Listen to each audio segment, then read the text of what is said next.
Alhamdulillahi Rabbil Alamin.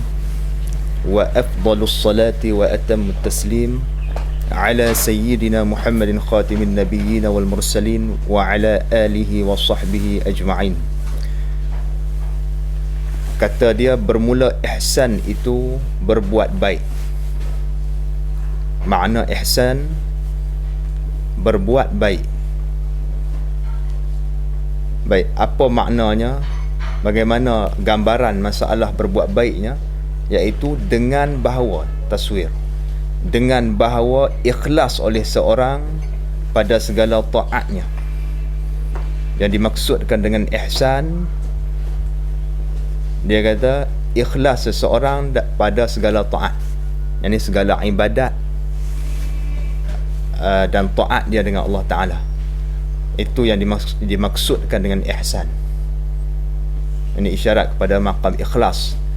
Ihsan ini isyarat kepada maqam ikhlas dalam ilmu tasawuf yang kita sebutkan semalam dalam tanda-tanda agamanya benar qasad, iaitu melaksanakan ibadah dengan ikhlas, tidak mensyirikkan dengan Allah Ta'ala, tidak syirik, tidak ada syirik khafi, syirik yang tersembunyi, mana berkongsi dalam beribadat dengan Allah Ta'ala itu dengan tujuan yang lain, tidak ada sama sekali.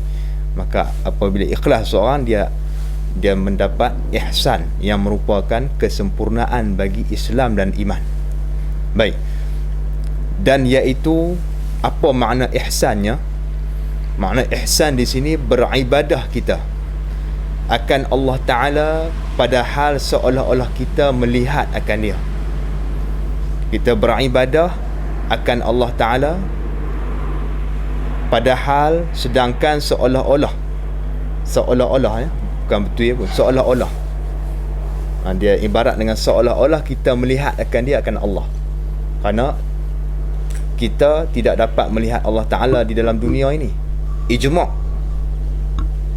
ulama, ijma' ahli sunnah wal jamaah, tidak ada seorang pun daripada manusia dan jin dapat melihat Allah Ta'ala dengan mata kasarnya di dalam dunia ini kecuali Nabi Muhammad SAW di dalam malam Isra' Mi'raj. Itu sahaja. Selain daripada itu tak dapat melihat zat Allah Ta'ala di dalam dunia ini. Kita hanya dapat melihat zat Allah Ta'ala di dalam akhirat, itu pun dalam syurga. Itu pun apabila masuk dalam syurga. Jadi sebab tu dia kata maqam ihsan di sini ialah seolah-olah kita beribadah dengan Allah Ta'ala tu seolah-olah kita melihat akan dia, seolah-olah kita nampak Allah Ta'ala dalam ibadat kita, seolah-olah.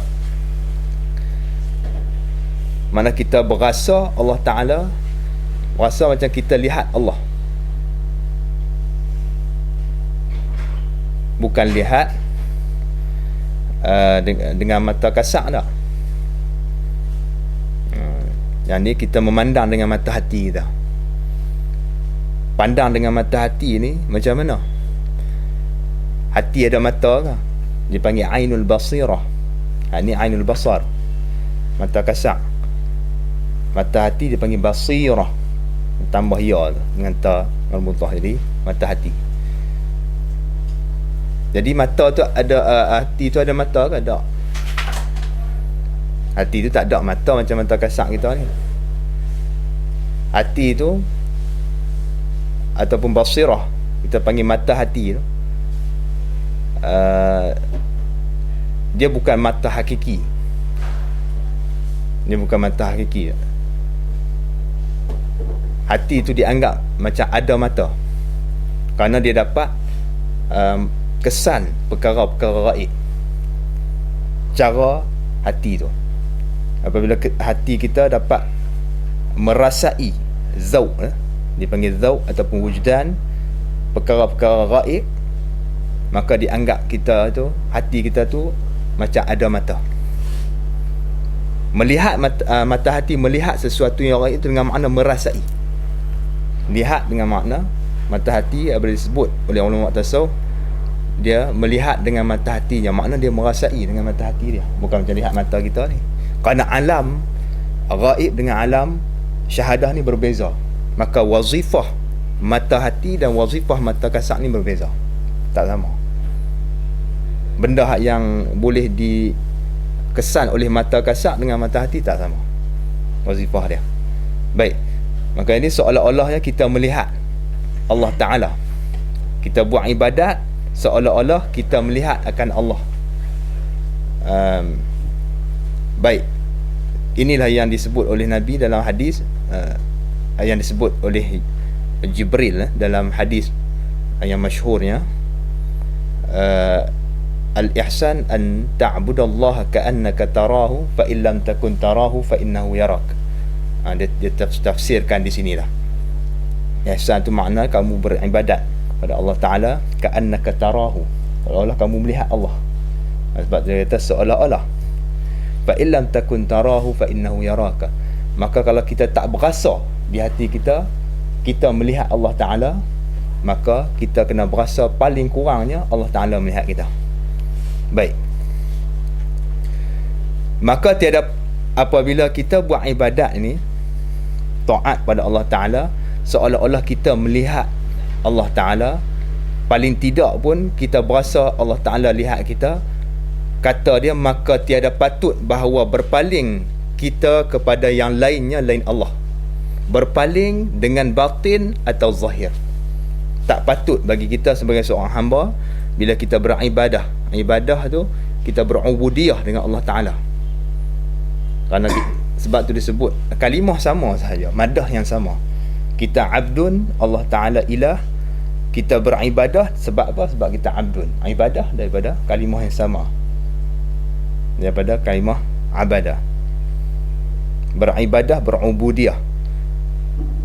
Baik,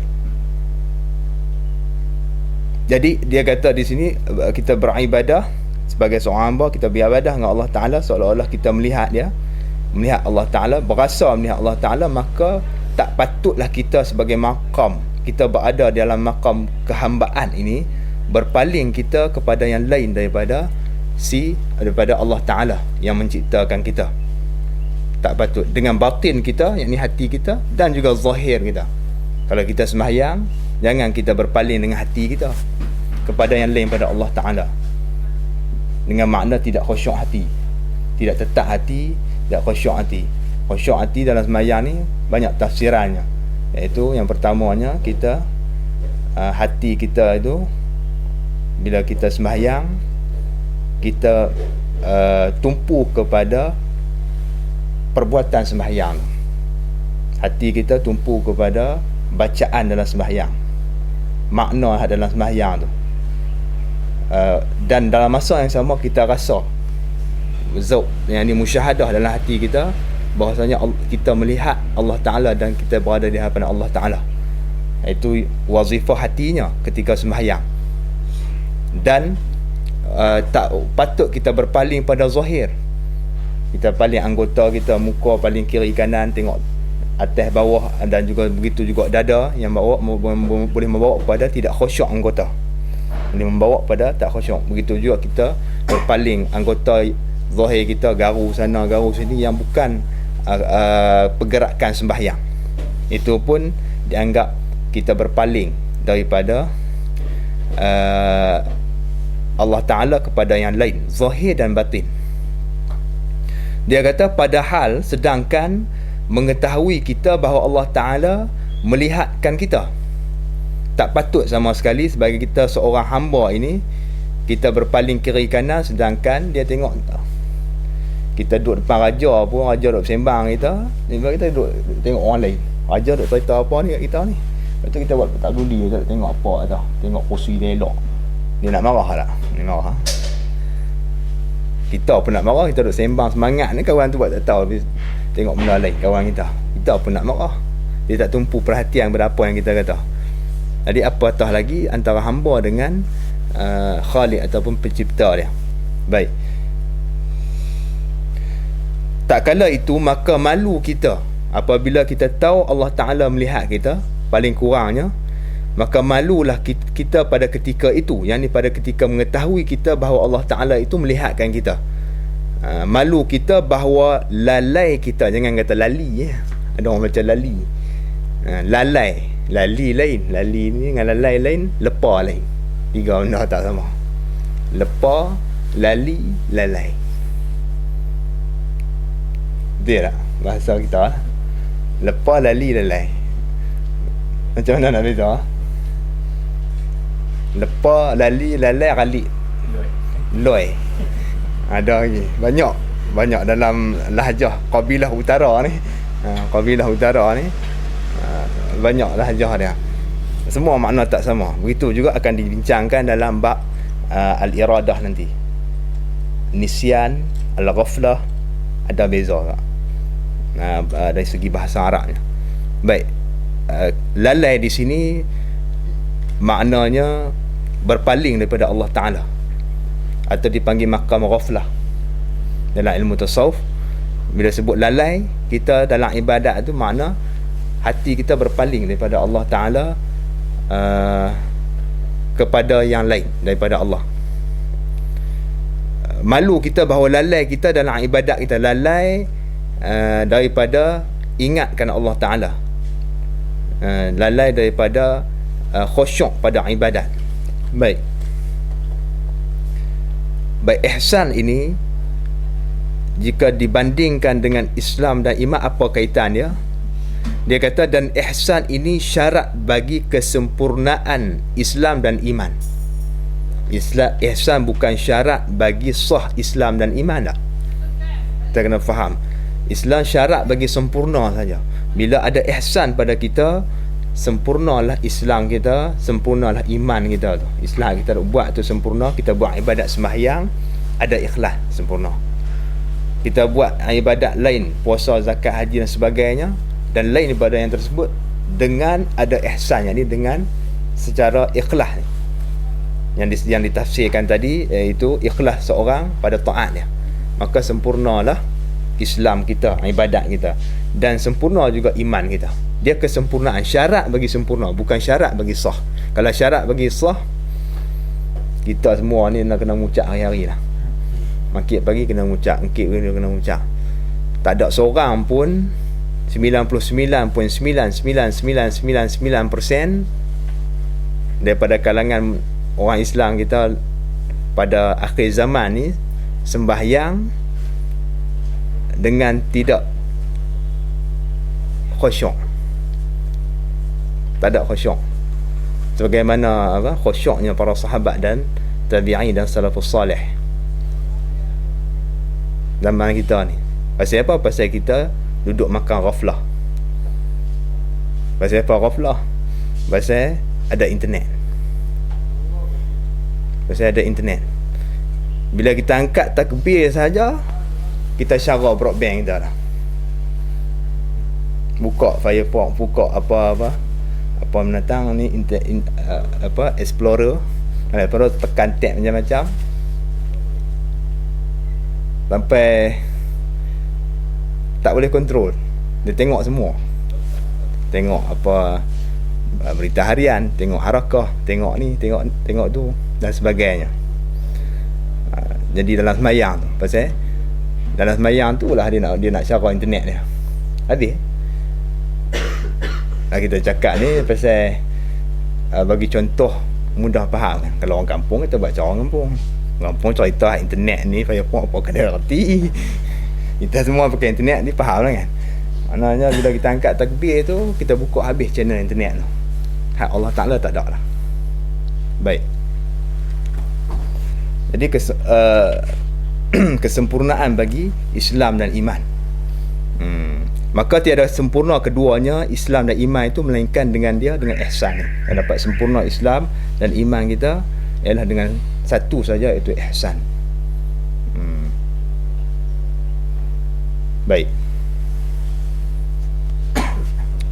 Kata dia, jadi apabila kita melihat kepada tiga unsur bagi terbentuknya agama Islam ni, maka daripada tiga unsur inilah terbit tiga ilmu.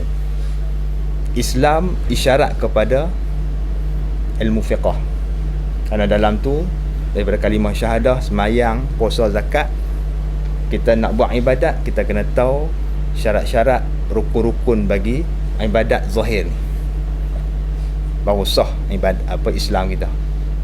Maka terbentuklah ilmu fiqh daripada Islam, unsur Islam, daripada unsur iman kepada percaya, beriman dengan Allah Ta'ala, beriman dengan Rasul, dengan segala Rasul, malaikat dan sebagainya yang disebut dalam rukun iman tu. Maka itu isyarat kepada ilmu tauhid. Terbentuklah ilmu tauhid daripada iman tu sendiri. Kerana dalam ilmu tauhid dia akan cerita tentang Allah Ta'ala dan segala Rasul dan juga malaikat, dan percaya pada hari kiamat, qada dan qadar, semua dicerita dalam tu. Dan ihsan ini isyarat kepada ilmu tasawuf. 3 ilmu terbit daripada 3 unsur ni. 3 ilmu terbit daripada 3 unsur ni. Maka 3 ilmu ni lah yang wajib dipelajari oleh setiap mukallaf, ya. Selain daripada ilmu alat ataupun ilmu Islam yang lain. Ni perlu dulu 3 benda ni. Pasal nak perbetul kita punya umbi dasar agama kita. Kalau 3 ni tak ada, habis. Tak usah sembang yang lain. Ni yang besar sekali. Lepas yang ni barulah kita langkah naik. Tak apalah, ilmu tafsir Quran tu dah pangkat kita dah belajar di pangkat jami'i. Tapi yang ni kita tak boleh tinggal, kerana dia tu asas umbi dia. Umbi tak kuat, main angin habis. Baik nah.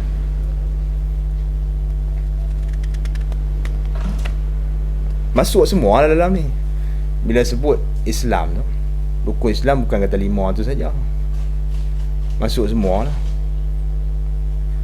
Kerana bila kita baca fiqh pun ada 4 robok. Robok ibadat, kemudian robok muamalah, robok ibadah, robok muamalah, robok munakahah, dan akhirnya jinayah. 4 tu.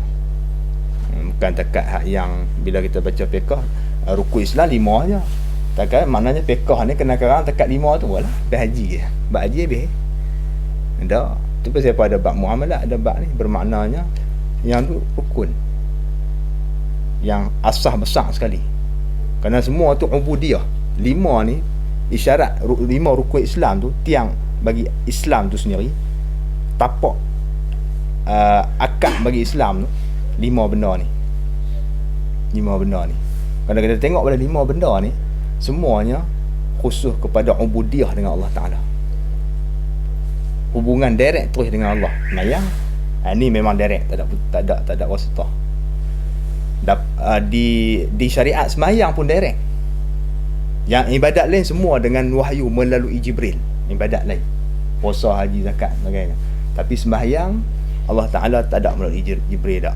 Allah Ta'ala persembahkan sembahyang tu sendiri, perwajibkan sembahyang sendiri pada Nabi direct tanpa Jibril. Besar, paling besar sekali. Yang kedua, puasa, siapa tu juga ibadah lah, nak menyatakan ubudiyah. Zakat macam tu juga nak menyatakan ubudiyah. Haji pun nak menyatakan ubudiyah. 2 kalimah syahadah ni, ini kunci kepada 4 ni. Kunci kepada 4 ni.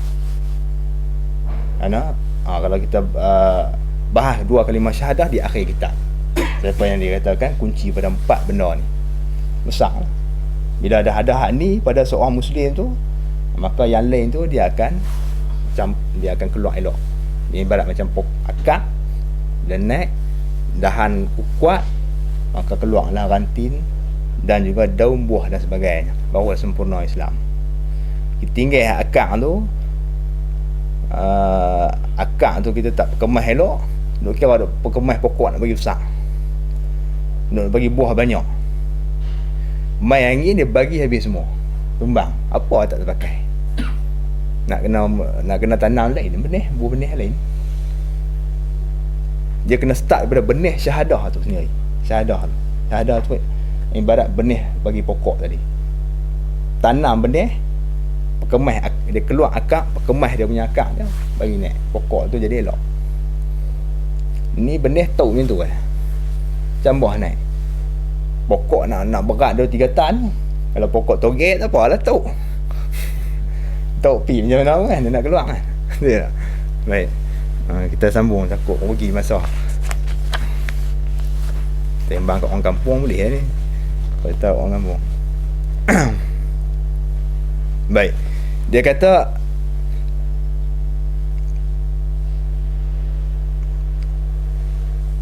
bermula permulaan barang yang wajib pada syarak atas tiap-tiap mukallaf. Dia masuk di sini nak menyatakan hukum belajar ilmu tauhid ni. Dan apa maklumat-maklumat yang wajib dipelajari oleh mukallaf dalam ilmu tauhid ni. Dia nyatakan di sini. Dia kata permulaan. Bila sebut bermula ni makna mubtada lah. Itu bahasa lama kan, bahasa asal. Bila sebut bermula makna start dengan mubtada. Bermula permulaan barang perkara yang wajib pada syaraknya. Wajib pada syaraknya atas tiap-tiap mukallaf. Apa benda, apa permulaan yang wajib pada syarak di atas tiap-tiap mukallaf ni? Permulaan ni apa? Permulaan ada dua makna. Permulaan dengan makna asas dan umbi, dan permulaan dengan makna masa. Ada mula dengan makna masa. Kita mula mengaji pukul 8 lah no? Itu mula dengan makna masa. Jamiah akan bermula muhadarahnya minggu ini dan berakhir bulan 5 misalnya. Itu mula pada masa. Ada juga permulaan yang bukan masa tapi dipanggil asas dan umbi bagi satu. Maknanya dasar bagi sesuatu, asas bagi sesuatu, umbi, akar bagi sesuatu. Dialah yang mula. Start daripada dia barulah yang lain berkembang. Dipanggil permulaan juga. Maka yang dimaksudkan di sini ialah asas dan umbi bagi perkara yang wajib tu. Bukan mula pada masa dah. Kalau mula pada masa baliak saja kita bakat tak sah dah, tak boleh semayang ni. Kenapa kita mengaji Usuluddin tu, siapa tak mengaji semayang pun tak sah, apa pun tak sah. Tak, maksud di sini bukan mula pada masa, itu mula dengan makna asas dan umbi bagi perkara yang wajib tu. Baik, bermula permulaan asas dan umbi bagi barang yang wajib pada syarak di atas tiap-tiap mukallaf. Siapa dia yang kata mukallaf ni? Ditafsirkan iaitu orang yang aqil lagi baligh. Mukallaf ialah orang yang aqil lagi baligh. Kalau dalam bab muamalat tambah rasyid. Kalau dalam bab muamalat, tapi dalam bab ibadat ni dia aqil baligh saja. Bab muamalat dia rasyid pasal dia nak menguruskan harta bendanya dengan bijak. Kalau tak rasyid dipanggil safih. Safih ni maka dia hukum dia qadi akan mahjur, akan hajar, akan bekukan aset dia kerana membaziak. Kalau kita kaki membaziak ni joli harta kita, qadi ada kuasa di atas harta kita untuk bekukan mengikut undang-undang Islam. Baik. Jadi di sini yang dimaksudkan dengan mukallaf sini dua saja, yang berakal dan baligh. Wajib atas orang yang mukallafnya, orang yang berakal baligh ni, orang yang ditaklifkan syarak di atas dia, orang yang dirembah. Kata Tok Guru Jiman buat payang, Tok Guru Ana dia kata Allah Ta'ala rembah di atas kepala dia tu hukum syarak. Dia bahasa orang tua-tua, rembah kepala, atas kepala. Bila umur balik dah, akal cerdik dah, dia rembah hukum hakam di atas kepala kita. Kita kena tanggung lah. Tu dia bagi tanggung mukallaf kalafa tu, kita menanggung, kita diberatkan atas kita ni, diberat, rembah benda tu jadi berat. Mana benda bukan ringan lah. Baik, sama ada laki-laki ataupun perempuan tak kira, apa yang wajibnya khabar bahawa mengenal ia akan Allah Ta'ala.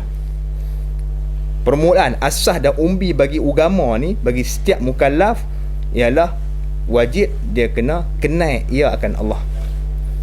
Kenal macam mana? Kenal secara ada dua. Kenal Allah Ta'ala ada dua.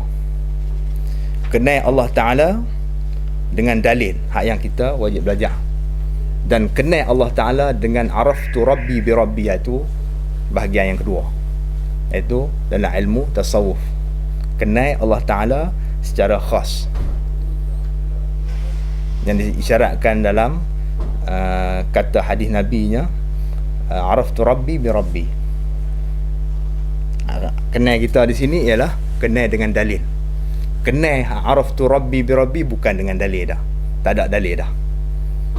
Kalau kita nak dapat kenal tu, kena kenal ni dulu. Tak ada langkah pasal kenal tu tinggi martabat dia. Tinggi martabat dia. Kerana tak ada dalil. Tidak berhajat, tidak memerlukan pada dalil. Maksud kenal di sini ialah kenal Allah Ta'ala dengan dalil. Apa dia makna kenal akan Allah Ta'ala? Artinya, arti mengenal ia akan Allah, yakni mengetahui segala hukum sifatnya. Tak kemas lagi, dia kena peralih lagi. Kerana mengetahui ini kalimah dia majaz, kata Syekhuna Tok Ujiman. Majaz dihazafkan satu martabat. Maknanya wajib bukan mengetahui, wajib mengetahui segala hukum sifat, yakni belajar sehingga mengetahui hukum sifat. Pasal apa kita terkedim macam tu?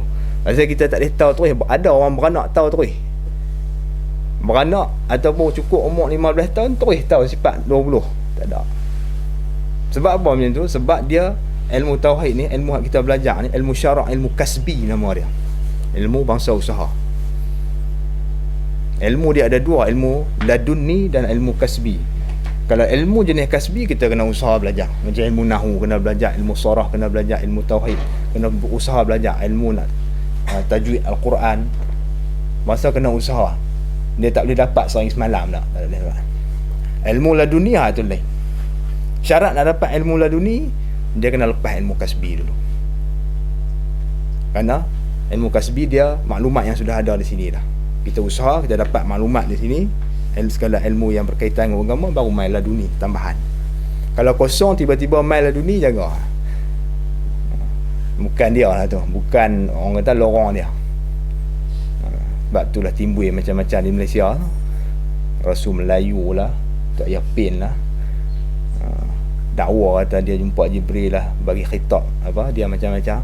Itu semua pemohong.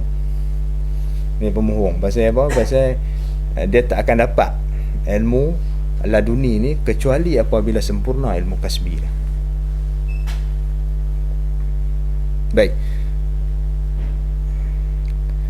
Dia kata mengetahui maknanya kita belajar sehingga mengetahui, dan belajar dan memerhatikan dalil-dalilnya sehingga mengetahui segala hukum sifat. Halih di situ lah. Itu dipanggil majaz tu. Mengetahui itu maknanya bukan tahu terus tak. Yang ni belajar serta mengamati dalilnya sehingga jelas di mata hati kita, dan sehingga mengetahui apa dia, iaitu segala hukum sifatnya, segala hukum sifat Allah Ta'ala. Apa hukum sifat Allah Ta'ala? Iaitu segala wujubul wajibat, istihalatul mustahilat dan jawazul jaizat. Ni tiga benda ni. Wujub, hukum. Yang kita kena belajar ni hukum sifat. Sifat Allah Ta'ala kita tak tahu hakikat dia macam mana. Kita boleh cerita jenis sifat Allah Ta'ala, boleh cerita tak? Sifat wujud jenis dia macam mana? Sifat kudrat Allah, jenis macam ni tak ada. Dia tak ada nak cerita jenis, nak cerita macam mana jenis kita tak tahu. Benda kita tak tahu hakikat dia, tak boleh kata jenis. Sebab tu dia kata sini yang kita belajarnya ialah hukum sifat, bukan hakikat sifat. Hukum dia. Yang dinamakan sebagai wujub, istihalah dan jawaz. Hukum. Wujub tu hukum, istihalah tu hukum, jawaz tu hukum. Kita nak belajar tentang hukum sifat Allah Ta'ala. Sifat Allah Ta'ala kudrat, apa hukum dia? Mesti ya pada Allah Ta'ala. Mesti kudrat ini sabit pada zat Allah Ta'ala.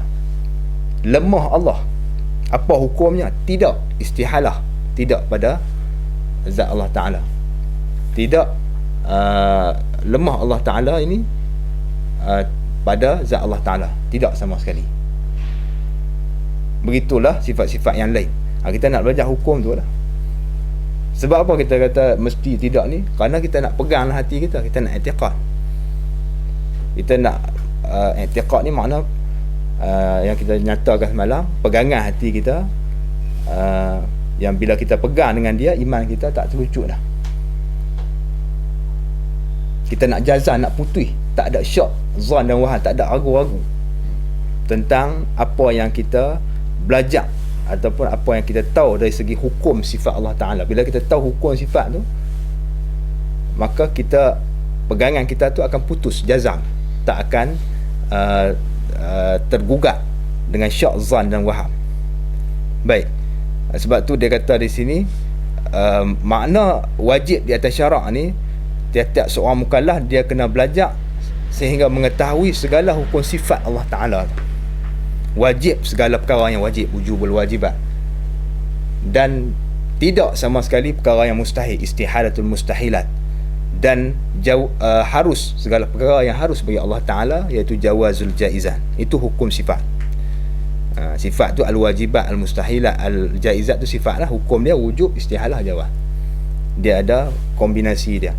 Kalau al-wajib, kombinasi dia dengan wujub lah. Dengan terbalik, istihalah al-wujub, salah. Istihalatul wajib, itu salah, jadi kufur balik. Wujubul mustahilat, salah besar. Wajib, benda mustahil itu atas Allah Ta'ala, kufur kita. Tidak, benda wajib tu bagi Allah, kufur kita. Mana hukum ni, hukum wujub diletak pada wajib, hukum istihalah letak pada mustahil, hukum jawaz letak pada jaiz.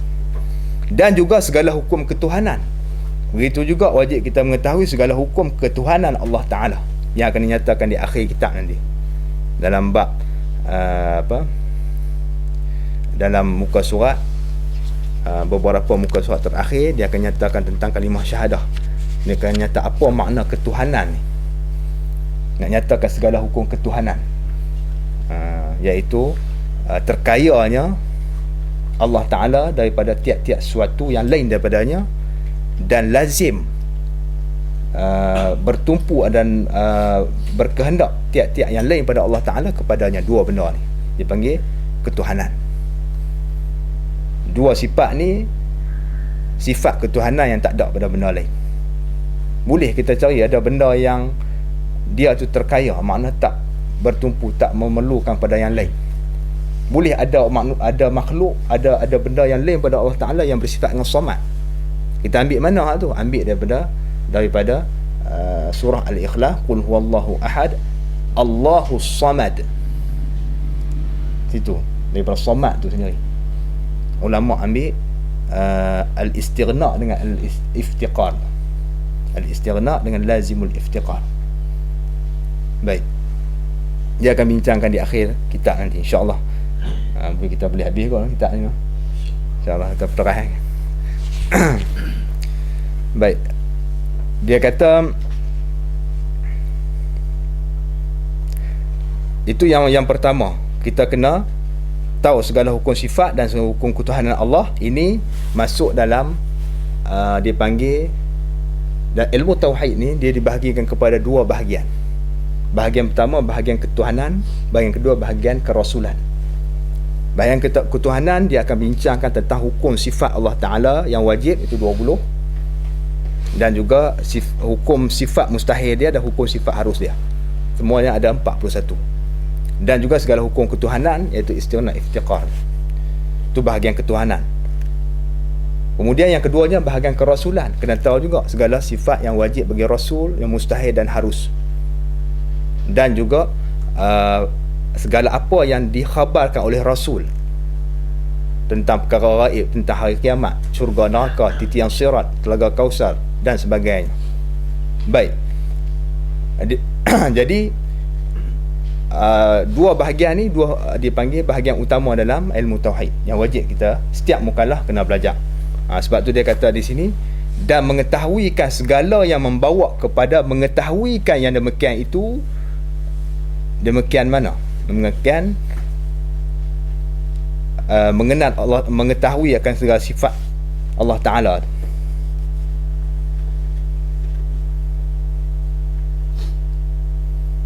Yang keduanya dia kata, dan juga wajib atas tiap-tiap mukallaf ini bahawa mengetahui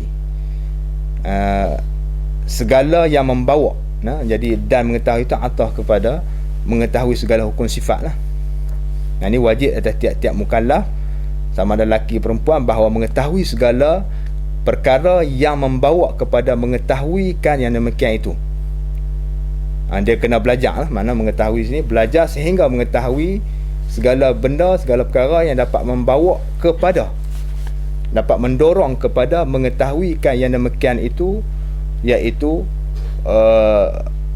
hukum sifat Allah Ta'ala dan juga hukum ketuhanannya. Apa dia? Bayan dia daripada segala barang yang bergantung dengan Rasul alaihissalatu wassalam. Kalau perkara-perkara yang berkaitan dengan Rasul, sifat-sifat dia dan khabaran-khabaran dia. Pasal apa dia kata macam tu? Pasal apa dia kata macam tu? Dia kata mengetahuikan segala benda, perkara yang membawa kepada yang demikian itu, pada mengetahuikan hukum sifat dan hukum ketuhanan. Pasal apa dia kata macam tu? Pasal kita boleh kenal Allah Ta'ala, boleh kenal sifat Allah Ta'ala, boleh kenal sifat ketuhanannya melalui siapa? Melalui Rasul. Tahu mana dah cerita dalam ta'rif dulu ni, ta'rif ilmu tauhid dan ta'rif agama tu. Kita tahu di situ sumber kita hanya, sumber yang kita paling percayai dalam dunia ni tentang agama ialah Rasul alaihi salatu wassalam. Rasulullah sallallahu alaihi wasallam. Dia tanpa Rasulullah kita ni makan bewak.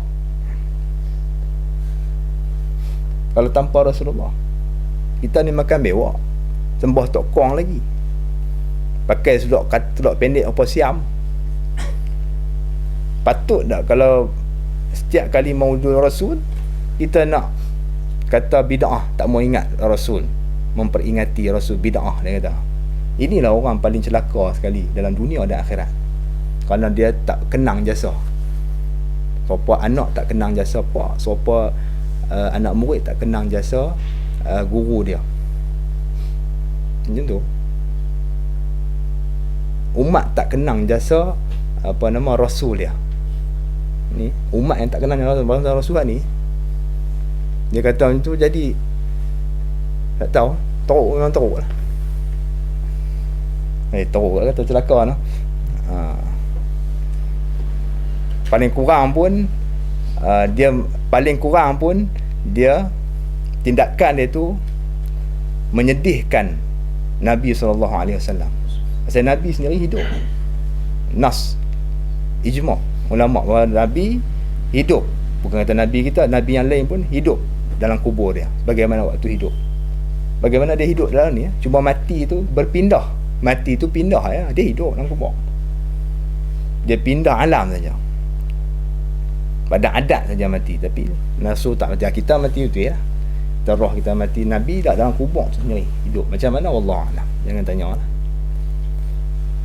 Setiap kali kita ziarah Nabi dan kita bagi salam, kita sampai salam orang lain, dia jawab salam kita. Kalau kita bagi salam tu ya, nak bagi salam, Assalamualaikum ya Rasulullah, salam pun penyegan ke, Assalamualaikum ya Rasulullah, tak ada, dia tak jawab dah, tak betul. Salam yang betul lah maksudnya. Baik. Jadi wajib kita kena tahu dalam bahagian akidah ni, dua benda. Bukan tak memadai mengetahui kenal Allah Ta'ala kalau tak kenal Rasul, kerana jasa Rasul. Dengan sebab Rasul alaihi salatu wassalam lah kita boleh kenal Allah Ta'ala, kita boleh beriman dengan dia. Kita tak sembah tokong. Kalau tidak, kita sembah tokong apa tok nenek kita dulu lah. Kalau betul kata tanah Melayu tu asalnya Hindu kan, sembah tokong lah kita, pakai sulat katok, apa siam, makan bewak banyak macam Hindu. Baik. Bahasa kasar sikit no? Tapi tak ada orang kena abang macam tu. Nak bagi kesedaran, nak bagi ada kesedaran. Baik. Dia kata, maka tiada dikehendaki dan tiada dimaksudkan dengan mengenal Allah Ta'ala itu mengetahui hakikat zatnya Allah Subhanahu wa ta'ala. Bukan yang dimaksudkan dengan kata kenal Allah Ta'ala dalam perkataan musannif tadi ni, maksudnya tahu hakikatnya dah. Sebab tu dia jelaskan dengan kata belajar mengetahui hukum sifat dan hukum ketuhanan dia, bukan nak tahu hakikat dia dah.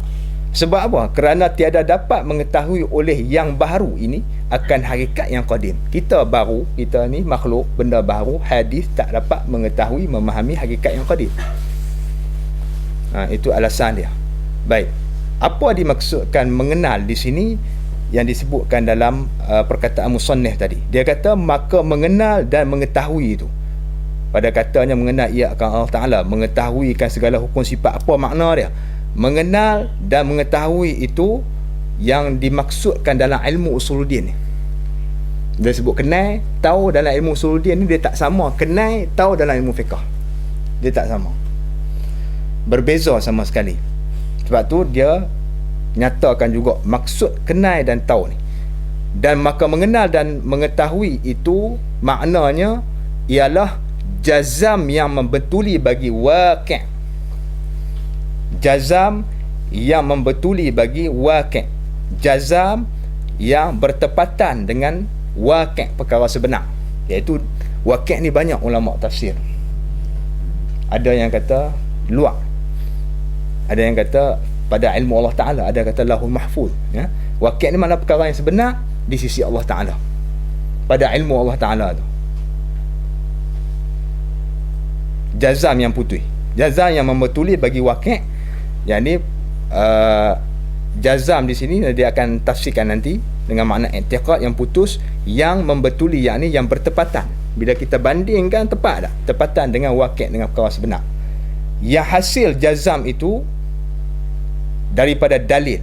Jazam itu terbentuk, jazam putih, kerana bila kita i'tiqad ni makna percaya. I'tiqad ni makna kepercayaan hati kita, pegangan hati. Pegangan hati dia bukan macam tengok dengan mata. Kita tengok satu benda dengan mata tak apa dah, cukup dah. Musyahadah ini dengan mata itu dalil yang kuat untuk kita percaya benda tu. Tengok dengan mata. Kalau benda yang tak boleh tengok dengan mata, kita kena cari dalil yang boleh memutuskan hati kita tentang apa yang kita percaya tu, tanpa keraguan. Sebab tu dia kata di sini bila sebut kenal dan tahu ni ialah jazam ataupun i'tiqad yang putus, yang membetuli, yakni yang bertepatan bagi waqi' itu, yang bertepatan dengan apa yang ada pada ilmu Allah Ta'ala, yang hasil jazam terbentuk jazam itu daripada dalil. Jazam tu kita boleh putih yakin sungguh ni dengan dalil yang benar, dengan dalil yang betul. Dengan kita bentuk dalil akli yang betul, yang siapa pun tak boleh tolaklah dalil tu, tak ada keraguan. Itu dimaksudkan dengan mengenal dan mengetahui dalam ilmu tauhid ni. Baik, artinya apa arti jazam? Yakni i'tiqad yang putus. Dia huraikan balik, dia kata jazam yang membetuli bagi waqi' itu ialah i'tiqad yang putus, yang mengenai akan yang benar. Dia huraikan balik, dia tafsirkan balik apa makna jazam yang membetuli bagi waqi', yang hasil jazam itu daripada dalil. Apa maksudnya? Artinya perkataan ini i'tiqad yang putus, yang mengenai, yakni yang bertepatan akan yang sebenar, yakni yang bertepatan dengan perkara yang sebenar, yang jadi i'tiqad tersebut ataupun i'tiqad itu daripada tanda ataupun dalil. Diterjemahkan dalil itu dengan tanda. Tanda ataupun dalil ataupun bukti yang menunjuk atas betulnya i'tiqad. Faham tak? Faham dah? Dia tafsir tu faham? Sudah, tak ada dah tafsiran yang ketiga. Kalau tak faham juga, ulang balik lah rakaman ni. Kalau tak faham kan, pasal jelas dah sini. Ini yang dimaksudkan dalam ilmu usuluddin. Baik, kalau begitu dia kata maka wajib pada syaraknya atas tiap-tiap mukallaf mengetahuikan segala yang wajib. Yang ni belajar hingga mengetahui akan hukum segala yang wajib. Kita kena takdir macam tu. Kalau begitu, wajib pada syaraknya atas tiap-tiap mukallaf dia kena belajar dan mengamati dalil dia sehingga mengetahui segala hukum yang wajib ini pada akal. Tengok, dia ada sebut dua wajib di sini. Wajib pada syarak dan wajib pada akal. Wajib pada syarak atas tiap-tiap mukallaf. Atas mukallaf. Wa yajibu ala kulli mukallafin.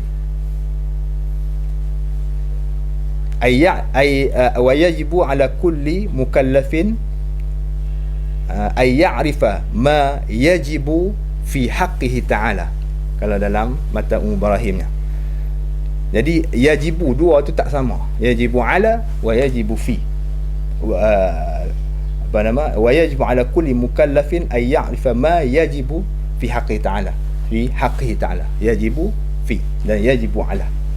Yajibu, wajaba yajibu mutaaddi dengan ala makna lain, wajaba yajibu mutaaddi dengan fi makna lain dalam bab ni.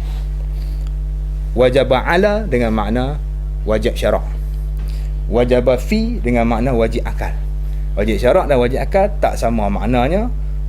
Macam mana kita nak tahu perbezaannya, dia akan nyatakan nanti dalam ta'rif dia. Baik, dia kata wajib pada syarak atas tiap-tiap mukallaf. Mana wajib atas kita, kena tahu segala yang wajib pada akal. Perkara yang wajib pada akal ni iaitu segala sifat-sifat yang wajib pada pandangan akal kita, pada hak Tuhan kita, yang ni pada zat Tuhan. Hak dengan makna zat, hak dengan makna pada zat Tuhan kita, iaitu segala yang wajib pada pandangan akal kita, wajib pada zat Tuhan kita itu Azza wa Jal. Dan juga kena mengetahui barang yang mustahil atasnya Ta'ala, mengetahui hukum barang yang mustahil atas Allah Ta'ala, lawan bagi yang wajib. Dan juga barang yang harus baginya Ta'ala, iaitu mengetahui hukum yang wajib, yang harus bagi Allah Ta'ala.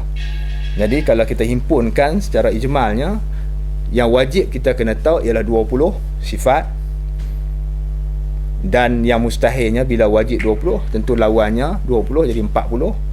Harusnya satu sahaja, harusnya satu. Jadi semua yang 41 akidah atas mazhab al-Asy'ariyah, mazhab Asy'ariyah, khilafan li mazhab as-salafiyah, khilafan li mazhab al-salafiyah. Mazhab salafiyah tak ada, dia mazhab salafiyahnya mazhab tauhidnya, tauhid sifat rububiyah dan tauhid uluhiyah, dua ataupun tauhid asma' wa sifat, dia lah.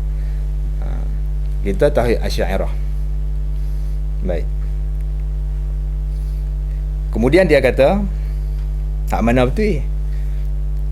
Tanya depa tengok, depa kata depa betul. Yang mana yang betul? Asy'ariyah betul ke Salafiyah betul? Macam mana nak jawab?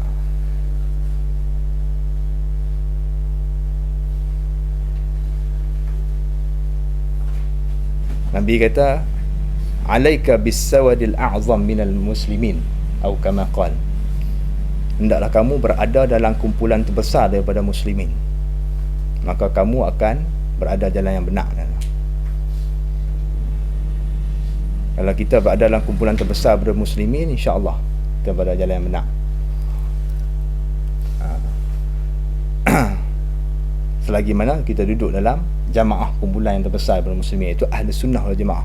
Ahli sunnah wal jamaah ni kekal daripada dulu sampailah hari ini, ialah kumpulan terbesar daripada muslimin.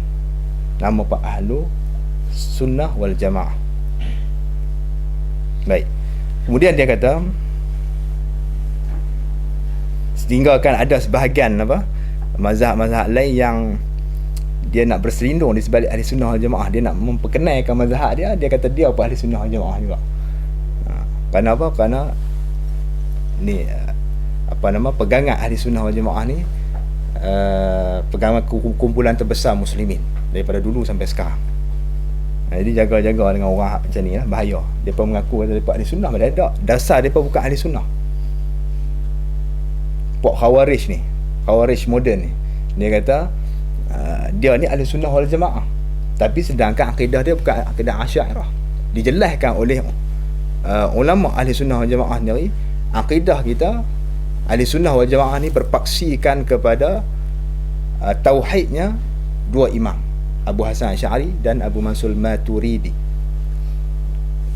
Fiqahnya berpaksi pada 4 mazhab yang masyhur, dan tasawufnya berpaksikan kepada mazhab Al-Imam Junaid Al-Baghdadi. 3 ni,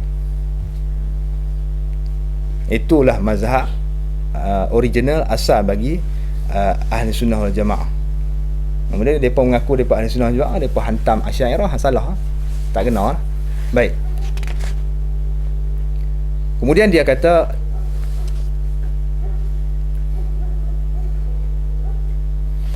dan demikian ini seperti itu juga wajib mengetahuikan barang yang wajib pada hak segala rasul, yakni pada zat segala rasul alaihi wassalatu wassalam, dan juga barang yang mustahil atas mereka itu segala rasul dan segala rasul, dan barang yang harus bagi mereka itu segala rasul. Wajib kita kena tahu. Jadi 2 perkara lah, satu bahagian ketuhanan dan bahagian kerasulan. Baik, apa makna wajib pada syarak dan apa makna wajib pada akal?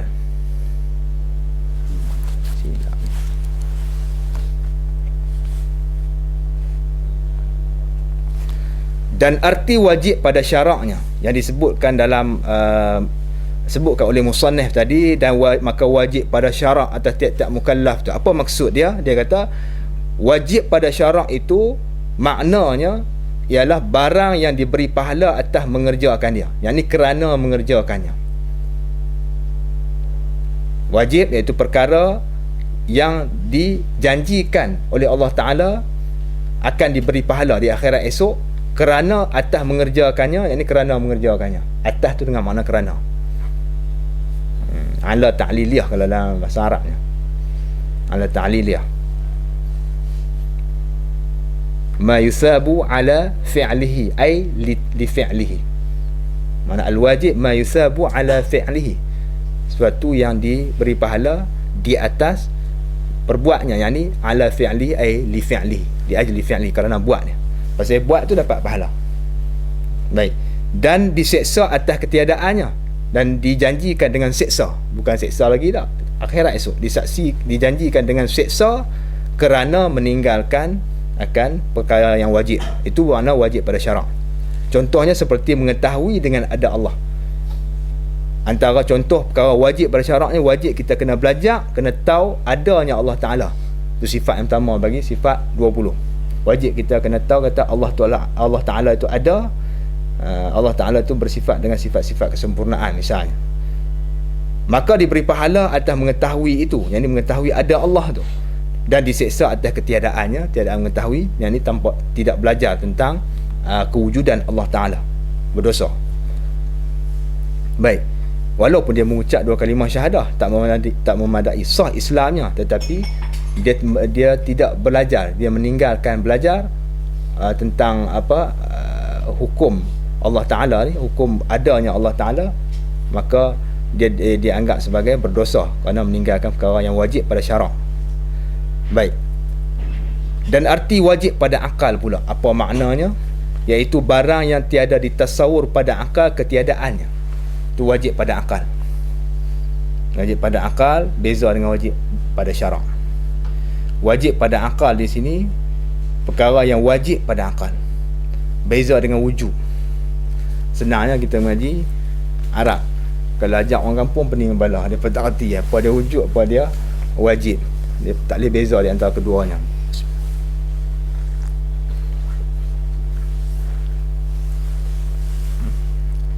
Wajib isim fa'il, wujud masdar. Jadi bezalah. Al-wajib mushtaqun minal wujub. Wujud asal dia. Jadi di sini dia nyatakan makna wajib pada akal dulu. Tapi hukum tak sebut. Hukum wujud tak sebut. Sebab apa? Sebab kalau kita baca dalam kitab Arabnya, Syurqawi, Udin dan sebagainya, dia kata lianna ma'rifata al-mushtaqi talzimu ma'rifata al-mushtaq minhu. Kerana apabila kita tahu, kita kenal, kita tahu makna bagi mushtaq, iaitu wajib tu mushtaq, ya, kelazimannya, bermaksudnya kita dah tahu, melazimkan kita mengetahui mushtaq minhu nya, iaitu masdar dia. Kalau kita dah tahu makna wajib pada akal, apa maknanya, tentu secara automatik kita tahu wujub apa maknanya. Kita tengok dia apa makna wajib di sini. Dia kata wajib pada akal itu, yang ni wajib pada pandangan akal. Kena takdir macam tu, wajib pada pandangan akal kita, bukan wajib tu duduk dalam akal kita tak. Kerana difaham pada zarah kan, al-wajibu fil aqli, makna wajib duduk dalam akal kita. Ada wajib tu duduk di zat Allah Ta'ala, bukan duduk di akal kita tak. Wajib pada pandangan akal. Al-wajib fi ta'aqqulil aqli, wajib pada pandangan akal kita. Baik, wajib pada pandangan akal kita. Apa maknanya? Ialah barang, iaitu khabar dia, perkara yang tiada ditasawur, yang tiada tasawur pada akal ketiadaannya. Yang apa makna tasawur? Yang ini tiada digambarkan pada pandangan akal kita akan tidak perkara tu. Tiadaan dengan makna tidak perkara tu. Yang ni perkara yang tidak dibenarkan oleh akal. Tidak dibenarkan makna tak boleh diterima oleh akal. Perkara yang tidak tasawur, disebut di dalam hasyiah kitab tauhidnya, bila sebut ma la yutasawwaru fil aqli, ya, al-wajibu ta'rifnya ma la yutasawwaru fil aqli adamu, yani adamu ma. Makna apa? Ay la yusaddiquhu al-aqlu, ataupun tidak dibenarkan oleh akal. Makna tidak dibenarkan oleh akal, makna tak diterima oleh akal, akan tak ada, akal tak boleh terima. Wajib ni ialah perkara yang tak ada dia tu, akal tak boleh terima. Nampak tak? Mesti kena ada. Ringkasnya, benda yang mesti kena ada. Benda wajib ni benda yang akal tak boleh terima. Tak ada dia, tak boleh terima sama sekali, tak ada dia, tak makul. Mesti kena ada. Bila tak boleh, lazimnya bila kata tak ada, tak boleh terima tak ada tu, mesti kena ada. Sebab tu Pak Wahabi duk marah, duk mengajak orang kampung berpuluh-puluh tahun, duk ma la yutasawwaru fi aqli adamu, mesti kena ada, tak ada, pening kepala orang kampung. Sebab tu daripada marah, nak mengajak kenal tu kan, sampai tak kenal terus. Orang kampung duk jahil apa tu lah, dia kata. Daripada hujum dia atas Asy'ariyah ni. Lepas tu atas kita lah, kita nak sampaikan kepada masyarakat tu dalam bentuk yang lebih jelas. Kitab kita kekalkan turas dia, tetapi huraian kita yang kita nak, huraian kita. Bila sebut ma la yutasawwaru fil aqli adamu, Muhasyi sendiri pun dia tafsir, dia hurai untuk ni, untuk orang ahli dia. Apatah lagi untuk orang kampung, kena hurai lagi, lebih banyak lagi. Kita tak faham apa makna ma la yutasawwaru fi aqli adamu, makna la yusaddiqu al aqlu, benda yang tak diterima oleh akal, tak ada dia. Maksudnya mesti kena ada. Maka terbitlah yang kata wajib tu perkara yang mesti, yang diterjemahkan dalam kitab-kitab Jawi, perkara yang mesti ada.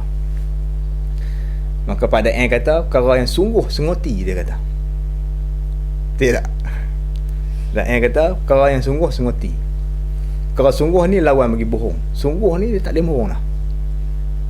Perkara wajib. Sungguh senguti tu lagi takkid dia. Baik. Jadi bila kita faham wajib, maka wujub mesti beza dengan wajib. Wujub apa makna?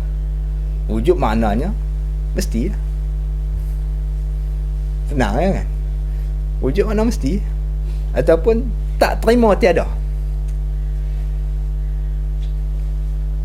Tak terima tiada, tak terima tidak. Yang ni tak terima tidak, mesti kena ada.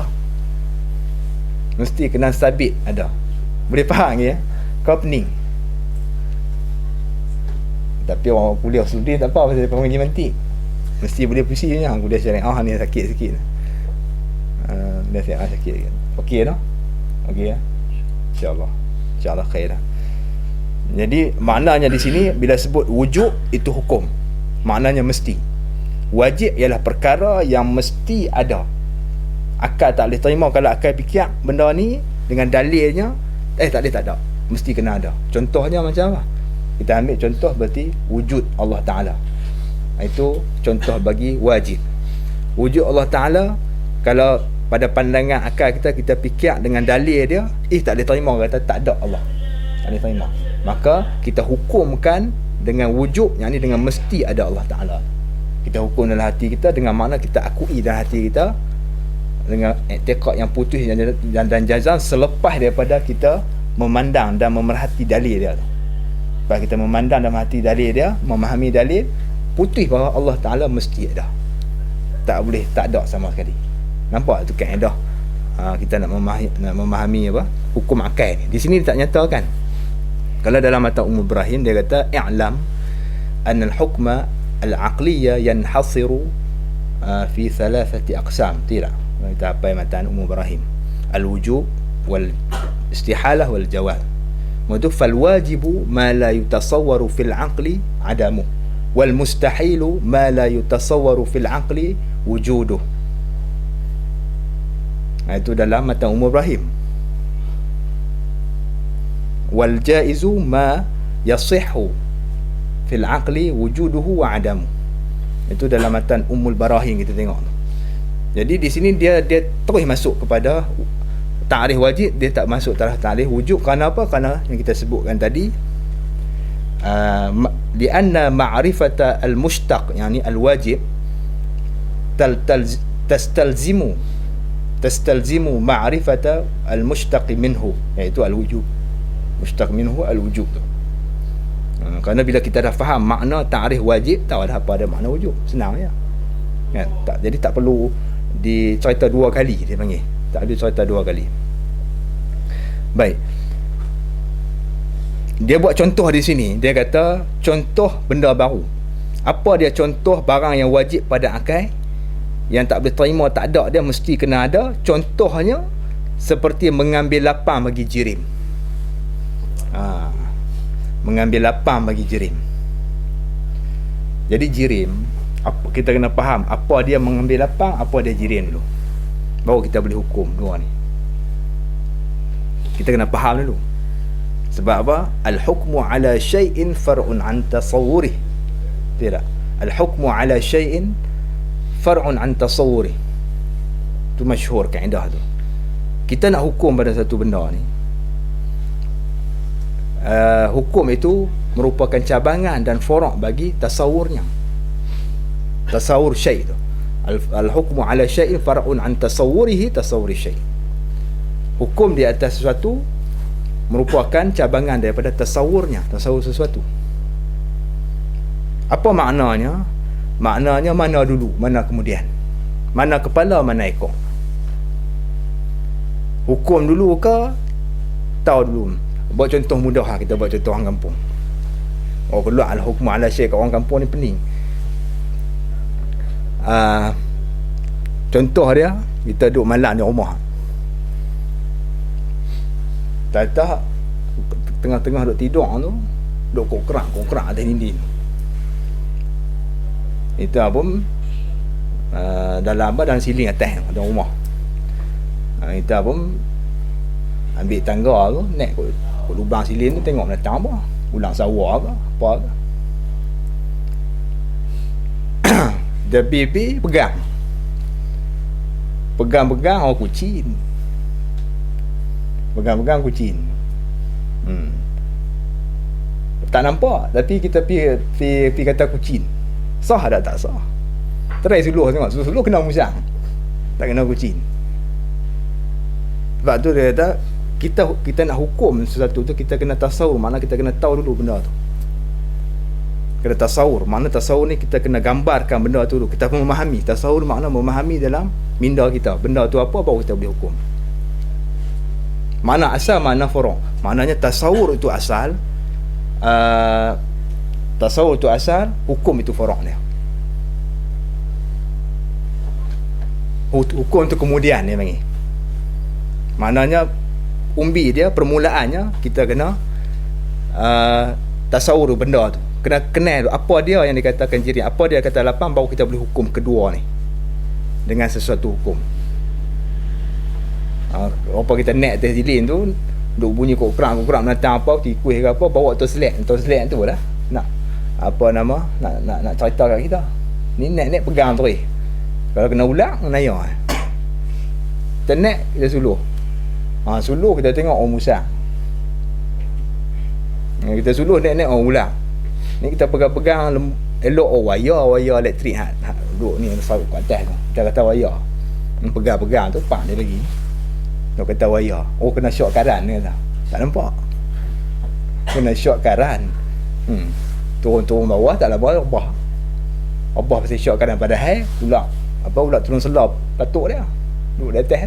Pasal dia hukum tanpa tasawur dulu, hukum tanpa suluh menatang tu. Dia kena suluh dulu dengan mata, dengan pandangan akal kita. Apa toslet suluh apa dia yang gelak-gelak tu, baru boleh hukum.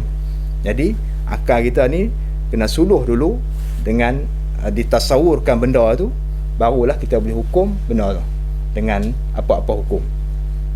Baik, apa makna yang dipanggil mengambil lapang bagi jirim? Jirim tu apa?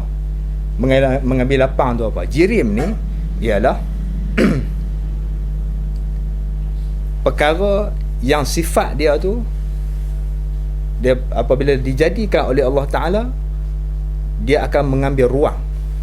Macam kita ni dipanggil jirim. Kita ambil contoh kita senang, kita terus pada direct contoh. Kita ni dipanggil jirim ataupun jisim. Jirim lah, kita ni jirim. Jirim tu lawan bagi arad, ya? Lawan bagi arad, kerana arad tu sifat. Beza dia apa? Jirim ni macam kita, ataupun kita panggil zat baharu. Zat baharu ni di antara tabiat dia, daripada asal kejadian dia, bila Allah Ta'ala jadi, tabiat dia bila dijadikan zat baharu, dia kena mengambil ruang dan tempat.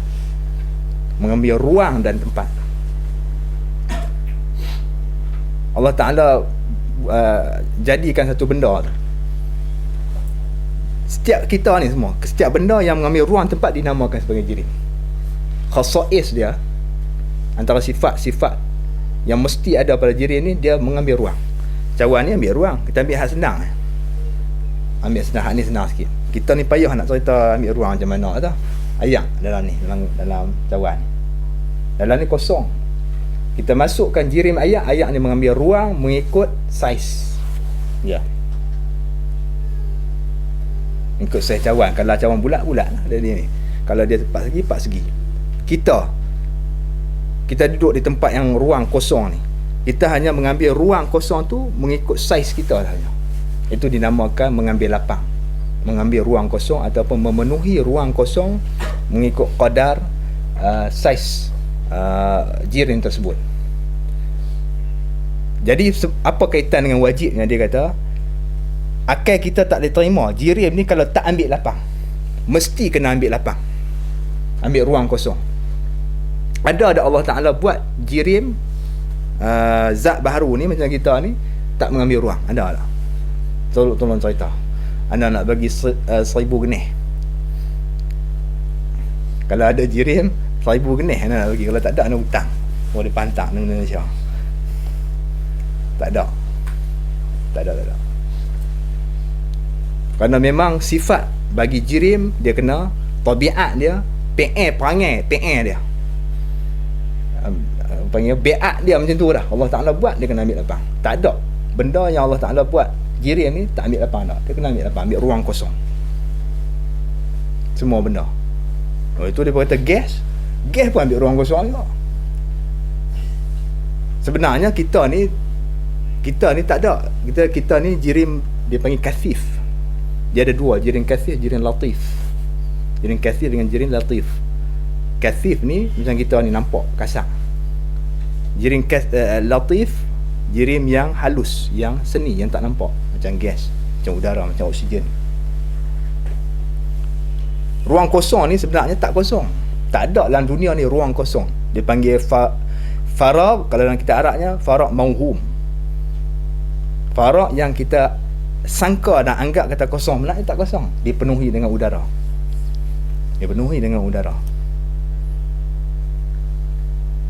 Kalau tak penuh udara, kita tak boleh mesti naik kapal terbang. Dalil dia apa? Dalil kalau pada M buat dalil macam mana? Pada Mkah dia buat dalil, nak tahu kata ruang kosong yang ada dalam dunia ni bukan betul-betul kosong sungguh, tapi ada udara dalam tu, ada hawa dalam tu. Dia buat misal orang kampung. Misal dia senang, pokok buluh. Kita bakar tengok pokok buluh. Di kampung kita ada buluh Cina. Buluh tu dengan hantu raya apa ada situ. Orang kampung geram bakar buluh tu, pom pakat meletup. Pasal apa meletup buluh tu? Pasal ada udara dalam buluh tu. Bila terbakar, udara mengembang. Bila mengembang, dia akan tekanan naik. Tekanan dengan sebab panas tu, dia akan meletup keluar. Betul tak? Betul kan? Dalam ni itu contoh untuk orang kampung. Contoh orang tua dulu. Contoh moden lah ni macam mana? Contoh moden ni, kalau ruang udara ni, kalau kosong yang kita anggap kata betul-betul kosong ni, kapal terbang tak boleh terbang. Kita main mesin ni nak kapal ayam 6 bulan baru sampai. Orang tua-tua lu pergi Mekah. Ni dah 9 jam sampai lah. Pasal apa? Pasal itu dalil menunjukkan bahawasanya ruang ni bukan kosong betul tak? Kosong mauhum saja. Tak ada dalam dunia ni kosong yang muhaqqaq, kosong yang benar, yang sungguh kosong betul. Semua dipenuhi dengan hawa. Kapal terbang atas tu. Kerana kapal terbang, dia nak terbang, dia kena bergantung kepada angin, pada hawa, udara, kemampatan udara yang ada dalam tu. Udara tak ada, tak boleh terbang dia. Pasal kapal terbang ni prinsip dia berdasar kepada lonjak daripada belakang dan kepada apungan. Dia punya sayap dia tu, dia terapung di atas udara. Sebab tu kadang-kadang kita naik kalau dia dipanggil apa? Air pocket, betul tak? Bahasa Inggeris, betul tak? Kalau orang naik kapal terbang tahu lah. Apa nama? Air pocket lah. Lepas tu apa? Ni apa? Angin lintang lah. Air pocket ni maknanya ada ruang kosong. Bila kapal terbang tu tiba-tiba dia akan hilang altitude dia, ketinggian dia. Dia jatuh macam tu. Jatuh macam tu. Ada berlaku. Pakai kayau habis. Mengucap lah, nak mati dah. Pasal apa? Pasal dia ada satu ruang kosong. Tu mungkin kita boleh anggap sebagai muhaqqaq sungguh. Tak ada. Pasal kapal terbang dia tak boleh ni dah. Dia terapung di atas dia punya sayap dia tu. Dia terapung dan dia punya jet tu hilang kuasa. Jet pun, enjin jet tu dia pusing. Enjin jet dia pusing kan. Dia pusing tu dia dengan bantuan angin ataupun hawa. Semua ni kipas dia. Kalau kita duduk di kapal terbang tu, kita tengok kan, kapal rajin tengok boleh lah duduk ni kan. Bila dia nak turun tu, dia rendah dia macam ni lah, macam burung kan. Dia buka dia punya tu angin akan tertahan. Jadi dia nak turun macam burung. Kita tengok bila dia nak turun, dia nak landing tu, dia buka macam tu. Dia punya apa nama, sayap dia tu, bulu dia. Kalau terbang macam tu juga. Kalau dia tak buka tu, mati habis semua. Dia tak boleh tahan angin. Semua tu berkaitan dengan angin. Begitu juga jet dia pusing, angin masuk dalam tu akan menambahkan kuasa. Bahak belakang ni tembak, jet belakang tu tembak, dia ada kuasa jet yang kipas tu pusing tu untuk tolak lonjakkan kapal terbang tu. Bila berada dalam situasi air pocket ni, kosong, vacuum, ruang dia panggil vacuum, ruang kosong tu, kapal terbang akan jatuh. Dia tak ada tampung dan hilang kuasa. Kipas tu jalan kosong lah. Angin tak ada masuk dah. Tu yang orang takut sangat-sangat tu. Takut jam terus kapal terbang tu. Dia hilang kuasa, tak apalah. Lepas tu boleh hidup balik. Mungkin ada lah syarikat penerbangan ni kan. Kalau hilang terus, tak ada lah, terjun. Hilang tu tak mau hidup enjin tu, habis. Waktu dah ni balik kan. Baik. Itu mungkin kita boleh kata ada farak muhaqqaq. Dalam contoh baru lah. Baik. Okey kan no? Nak cerita apa lah? Cerita ni dah lari jauh dah. Mengambil lapang bagi jirim bermakna salah satu sifat yang wajib bagi jirimnya, kita nak cerita perkara yang wajib bagi jirim, dia kena ambil ruang dan lapang. Ambil ruang dan lapang bermakna zat kita ni, sifat dia tak dapat tidak, tabiat dia mengambil ruang dan tempat. Daripada sinilah kita faham apabila jirim ataupun zat yang baharu ni kena mengambil lapang, maka zat Allah Ta'ala itu tidak sama sekali boleh dinamakan jirim kerana dia tidak ada sifat mengambil lapang ni. Dipanggil sifat mengambil lapang ni sifat nafsiah bagi jirim. Tulis dia tu. Mengambil lapang ni merupakan nafsiah ataupun nafsiah bagi jirim itu sendiri. Sifat nafsiah bagi jirim. Jadi bila kita sebut jirim, kita terpandang nak akal kita, dan memang pada hakikat dia memang dia mengambil lapang. Hakikat dia, tabiat dia mengambil lapang. Kena nampak dah. Sebaliknya, apabila kita nak tahu kata benda yang tak mengambil lapang, itu lain daripada jirim. Apa dia? Allah Ta'ala. Zat Allah Ta'ala kita tak boleh panggil jirim. Kita panggil zat. Kerana apa? Kerana zat Allah Ta'ala itu tidak ada sifat mengambil lapang, mengambil ruang.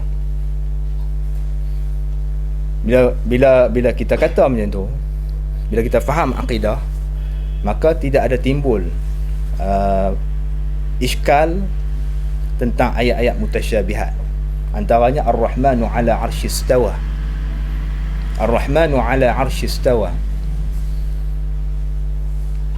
Kalau terjemahannya, Allah Ta'ala duduk bersila di atas langit. Allah Ta'ala duduk bersila atas langit, atas singgah sana dia tu, duduk bersila atas tu. Jemaah tu salah. Jemaah tu tak nama ayat mutasyabihat lah. Ayat mutasyabihat ni kita keliru makna dia. Kalau nak bubuh makna tak sama dengan baru. Kalau tak bubuh pun jadi tasyabuh, kesamaran maknanya, tak jelas makna dia. Nama mutasyabihat. Kalau kata Allah Ta'ala bersila atas langit, tak ada ni dah, tak ada mutasyabihat, jelas sini apa? Ada orang terjemah macam tu. Allah Ta'ala bersemayam di atas langit. Dia terjemah tu terjemah yang haram hukum dia. Kerana dia tidak takwil. Wajib ya, kita mazhab Ahlussunnah wal Jamaah, wa kullu nassin awhamat tashbiha, disebut dalam matan Jawharah, wa kullu nassin awhamat tashbiha awil wa awfawidhu wa rum tanziha. Tiap-tiap nas daripada Quran hadis yang memberi waham, yang memberi syak pada tashbih, yang ni sama makhluk Tuhan dengan makhluk, maka perkara pertama yang perlu buat, awilhu, takwilkan dia, wa fawwidhu, thumma fawwid, awilhu apa, fawwid wa awilhu wa fawwidhu thumma rum tanziha. Tak ingat belakang tu sikit. Tawil dan serahkan maknanya pada Allah Ta'ala. Selepas serah makna kepada Allah Ta'ala dan bersihkan Allah Ta'ala daripada sifat tu selepas daripada takwil. Sama ada takwil ijmali ataupun takwil tafsili. Takwil ijmali ataupun tafsili. Baik. Jadi maknanya di sini tak timbul soal Allah Ta'ala bersemayam di atas arash. Sebab apa? Sebab Allah Ta'ala pasal arash tu dia benda baru. Jirim juga arash tu. Arshullah tu, singgah-sangat Allah Ta'ala atas langit tu, dia benda baru juga. Kalau besar mana pun, besar pada langit bumi pun benda juga. Dia ada bersaiz, cuma besar lah saiz dia.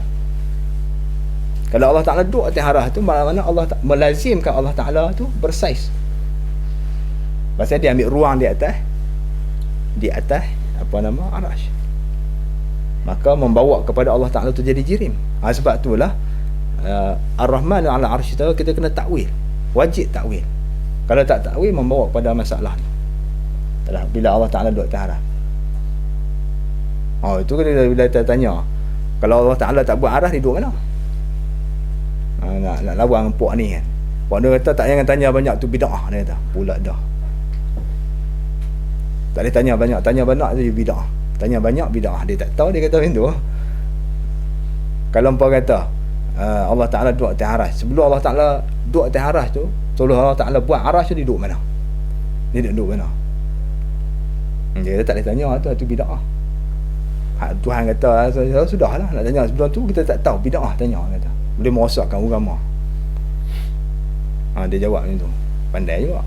Baik, jadi bila kita faham ni prinsip kaedah ni, kaedah beza di antara sifat-sifat jirim dan sifat-sifat Allah. Kita mengaji ilmu tauhid ni, kita nak membeza di antara hadis dan qadim. Bila kita mengaji, kita tahu sifat jirim dia mengambil ruang tempat. Bermakna Allah Ta'ala dia tak boleh ambil ruang tempat, kerana wajib bagi Allah Ta'ala nya tidak mengambil ruang dan tempat. Tak Allah Ta'ala. Baik.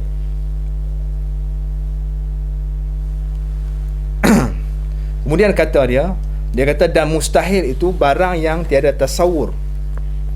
Mustahil itu ialah barang yang tiada tasawur pada akal adanya, yakni sungguhnya. Mustahil ini ta'rifnya ialah barang yang tiada ditasawur, barang yang tiada diakui ataupun dibenarkan oleh akal akan ada dia, tidak diakui, tidak boleh diterima. Ya, makna mustahil ni ialah barang itu perkara yang tidak ditasawur pada akal, yang ini tidak diterima oleh akal sama sekali. Akal tak boleh terima, akan ada dia. Mustahil itu ada, mustahil itu tak boleh terima. Wujud mustahil itu tak boleh terima. Sungguh mustahil itu tak boleh terima. Tak boleh terima. Kalau benda tak ada, kita panggil sungguh. Sungguh pun tak boleh terima. Pasal dia benda mustahil. Benda mustahil ni Pak Naim kata benda reka. Benda rekahan ni kata. Rekahan. Benda bohong. Benda tak ada sumber asalnya. Benda kita reka saja. Untuk apa? Untuk dah reka buat pada buh sini tak. Tujuan dia, kata ulama tauhid, tidak memandai kita mengenal Allah Ta'ala balik yang wajib tanpa mengenal balik mustahil, balik lawan dia. Kerana apabila kita i'tiqad kedua belah pihak, akidah kita lebih kemah berbanding sebelah pihak. Kalau kita i'tiqad kata Allah Ta'ala itu bersifat dengan berkuasa kudrat, i'tiqad wajib tu, maka wajib kita kena tahu lawan dia. Kita kena i'tiqad tidak lemah. Kalau kita tak kata pun tak apa, tetapi tak boleh dalam bab akidah, dalam bab ilmu usuluddin ni tak memandai dengan isbat tanpa nafi. Kena dua-dua sekali. Kena ada nafi, kena ada isbat, dan juga nafikan yang mustahil tu. Lazim, berlaziman antara kedua. Bila kata kudrat Allah Ta'ala, tentulah tidak lemah. Jadi bila ada tu kuat pegangan akidah kita, baru dinamakan sebagai ilmu tauhid ni ilmu akidah, ilmu yang kukuh dan kuat mengikat iman supaya tak terlucut. Sebab tu disebutkan juga mustahil tu. Baik. Contohnya dia kata seperti contoh mustahil di sini, contoh baru juga. Seperti jirim, seperti sunyi jirim daripada gerak dan diam. Jirim kita ni gerak pun tidak, diam pun tidak. Tu mustahil lah. Nak ukur apa? Dia mesti kena terima salah satu. Gerak diam itu pada jirim itu harus hukum dia, kerana dia bergilir ganti boleh tukar. Kalau benda yang boleh bergilir ganti tukar, tak, sekarang ni kita sedang duduk, kemudian sekejap kita bergerak, dia ada bertukar dalam pukul 8 duduk, pukul 8 1 minit bergerak lagi duduk pula, mana bertukar ganti dalam masa yang berbeza, bukan serentak dah. Duduk sekali tak boleh, kerana mustahil. Kerana ad-diddani la yajtami'ani wa la yaftariqani. Dua benda yang berlawanan dia tak boleh berhimpun. Gerak dia nak himpun pada satu benda tak boleh, satu mausuh tak boleh, dan juga la yaftariqa, tak boleh berpisah kedua-dua. Gerak tak ada, diam tak. Benda tu dinamakan mustahil pada akal. Semua orang tanya apilah, orang Islam ke orang kafir ke Hindu, Cina pun dia tak kalau dia fikir dengan akal yang salim, dia kata betul, dia tak boleh terima. Macam mana? Ini kaedah akal, qawaid aqliyah al-ammah, semua orang tahu. Baik, ini mustahil hukum dia. Kalau contoh yang ni seperti sifat-sifat mustahil bagi Allah Ta'ala lah, contoh bagi qadim, contoh bagi sifat-sifat mustahil Allah seperti apa, lemah dan sebagainya. Baik, dia kata dan jaiz itu perkara yang harus. Jaiz ni makna perkara yang harus ialah barang yang sah pada akal adanya. Jadi mustahil tadi beza dengan istihalah. Mustahil ni ialah isim fa'il. Istihalah tu masdar, hukumnya. Bila kita mustahil, kita kena hukum dengan istihalah. Bila mustahil maknanya lemah Allah Ta'ala setengah daripada afrad mustahilnya, sebahagian daripada afrad mustahil ialah kita ambil al-ajzu, lemah. Maka apa hukum ajzullah ni, lemah Allah Ta'ala, hukum dengan istihalah, dengan tidak lemah Allah Ta'ala. Maka tidak lemah itu lazim kepada qudrah ataupun wujub qudrah, wajib qudrah Allah. Dia lazim malzum ni lagi. Macam malam tak siang, siang tak malam. Kalau kata hari ni siang tak malam, sama tak? Sama kan? Cuma kita tak cakap lah hari ni tak malam, tak cakap kan. Tapi dari segi fahamnya, faham akalnya, bila kita tengok siang kita faham tak malam, bila kata malam tak siang, benda yang berlaziman antara kedua tu.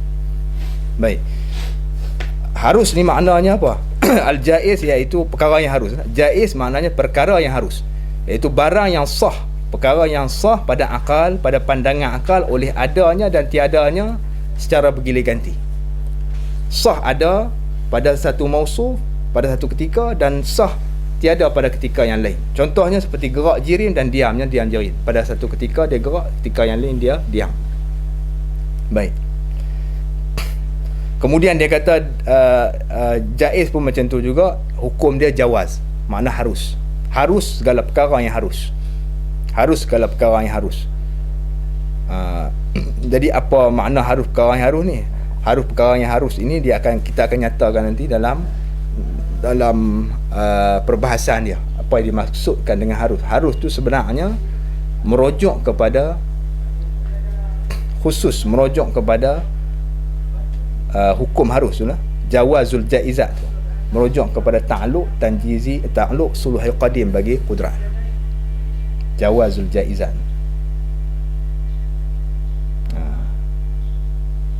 Tak, ni lah, tak apa. Jadi kita akan masuk bab dia nanti insya-Allah. Baik.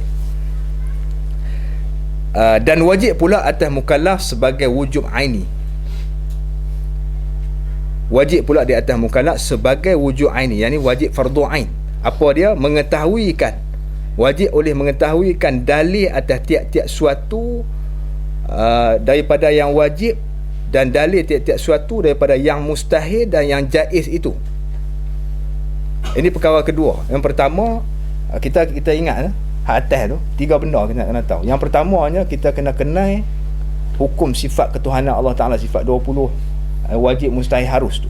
Kemudian sifat wajib mustahil harus bagi Rasul, dan juga apa yang dibawa oleh Rasul, khabaran dia tu, kisim yang kedua daripada ilmu tauhid, kisim Rasul.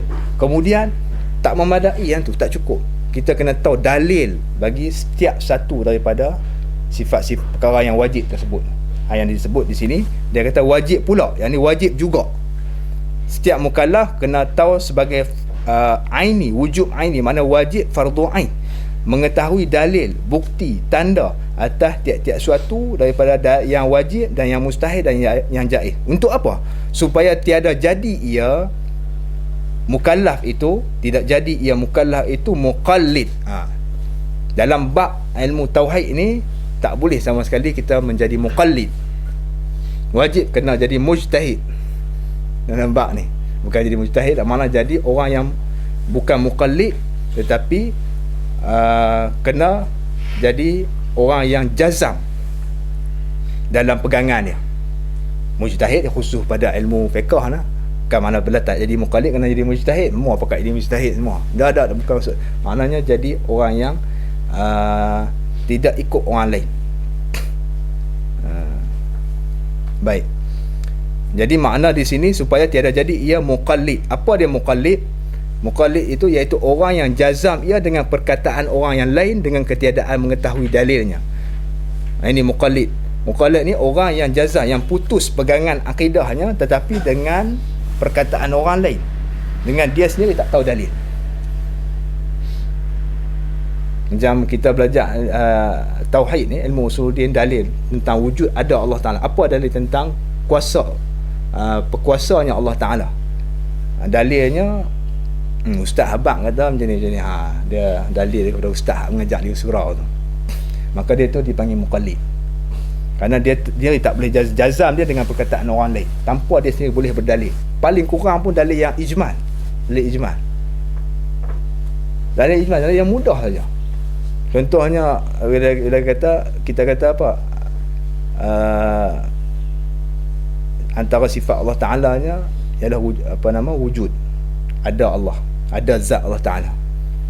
Dalilnya apa? Dalilnya baharu alam ini, orang tua-tua. Banyak. Sudah cukup. Dalil ada Allah Ta'ala ialah baharu alam ini, ataupun dalil ada Allah Ta'ala nya ialah alam ini, yang menunjukkan kata ada pencipta dia. Sudah cukup dah sebagai dalil ijmali. Ni tak dia kata ada Allah Ta'ala no. Belajar ni ada Allah Ta'ala. Ustaz tu kata ada Allah Ta'ala tu, Allah Ta'ala ada, macam tu. Dia berdalil, dia bersandar kepada orang lain. Itu dipanggil muqallid. Baik. Apa hukum orang muqallid? Dia kata dan bersalah-salahan ulama. Berkhilaf ulama pada kufurnya muqallid itu dan ketiadaan kufurnya muqallid. Ulama khilaf di antara di kalangan ulama sendiri berselisih pendapat tentang hukum muqallid ni. Adakah dianggap sebagai kufur ataupun tidak? Dan qaul yang sahih dia kata, yang muktamadnya bahawasanya mukmin, bahawasanya muqallid itu mukmin serta berdosa. Kalau yang muktamad di sini dia nyatakan orang muqallid ini hukumnya dikira sebagai seorang yang beriman tetapi berdosa. Sebab apa? Dengan sebab meninggalkan akan belajar dan fikir bicara. Dia tak belajar dan dia tidak berfikir. Allah Ta'ala bagi dia akal, dia punya akal dia sempurna, tak rosak, tapi dia tak mau belajar, tak mau fikir bicara, maka dia berdosa. Tetapi hukumnya tetap beriman dengan syarat dia taklid orang lain lah. Kalau yang tak taklid, tak tahu apa langsung, Allah Ta'ala ada, tu tak tahulah. Itu jangan tanya. Muqallid ni pun berat dah. Dia belajar juga, dia pergi tanya orang tu kan, tak belajar secara formal ni. Lepas tu yang tak tahu apa langsung, di kalangan orang Islam, tu jangan tanya, tak tahu. Ni pun dah khilaf dah. Kalau yang bukan muqallid tu tak tahu kata Allah Ta'ala ni ada, tak tahu sifat-sifat dia, dalil dia macam mana, itu lagi teruk. Nak hukum macam mana kita tak tahu. Baik.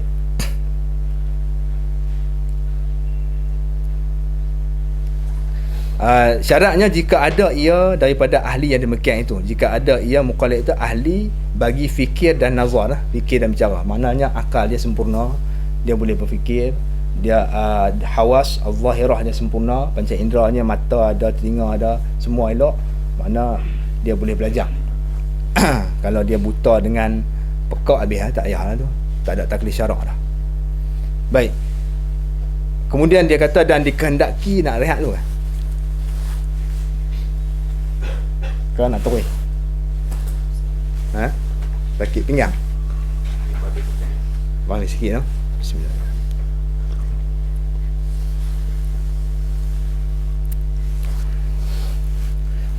Kata dia dan dikehendaki, dimaksudkan dengan dalil itu dalil ijmali, iaitu dalil yang lemah oleh ampunyanya daripada menetap akan dia, akan dalil dan menghuraikan, yakni menyelesaikan segala syubhah, segala kekeliruan dan keraguan yang didatangkan atasnya. Maksud dengan dalil sini yang wajib kita kena tahu, dalil ni dalil terang mana? Dia panggil dalil ijmali. Dalil ijmali, dalil apa? Dalil yang orang yang mengetahui dalil ni, kalau dia tidak berkemampuan untuk menetapkan dalil dan juga menghuraikan dalil tersebut, menyelesaikan dalil tersebut, menyelesaikan syubhat yang datang kepada dia menggunakan dalil tersebut. Dalil yang lemah oleh orang ampunyanya, iaitu orang yang berdalil ni, untuk menyelesaikan syubhat yang datang kepada dia. Dia ada dalil untuk diri dia, tapi bila main syubhat, dia nak tolak tak boleh. Cukup untuk dia, dia yakin dengan dia, tapi dia nak tolak supaya nak meyakin, nak iqna orang lain tentang kepercayaan dia, tak boleh. Cukup untuk dia saja, maka dinamakan dalil ijmali, memadai dan sah dan lepas daripada taklid kepada tahqiq. Dia panggil taklid pada tahqiq, dia jadi orang muhaqqiq. Orang muhaqqiq ni orang yang boleh mengisbatkan dalil tentang ketuhanan Allah Ta'ala. Baik.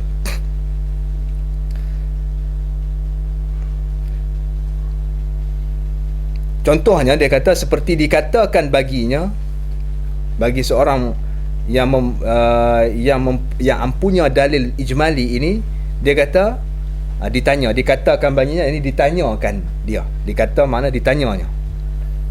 Orang tanya dia lah. Dia kata, apa dalil engkau atas ada Allah Ta'ala? Orang tanya dia, apa dalil tentang kewujudan Allah ni? Apa dalil engkau tentang ada Allah Ta'ala? Maka jawab ia, alam ini. Jawab dia, alam ini. Ingat, jangan baca alim, alam. Dalil, ada Allah Ta'ala, alam ni.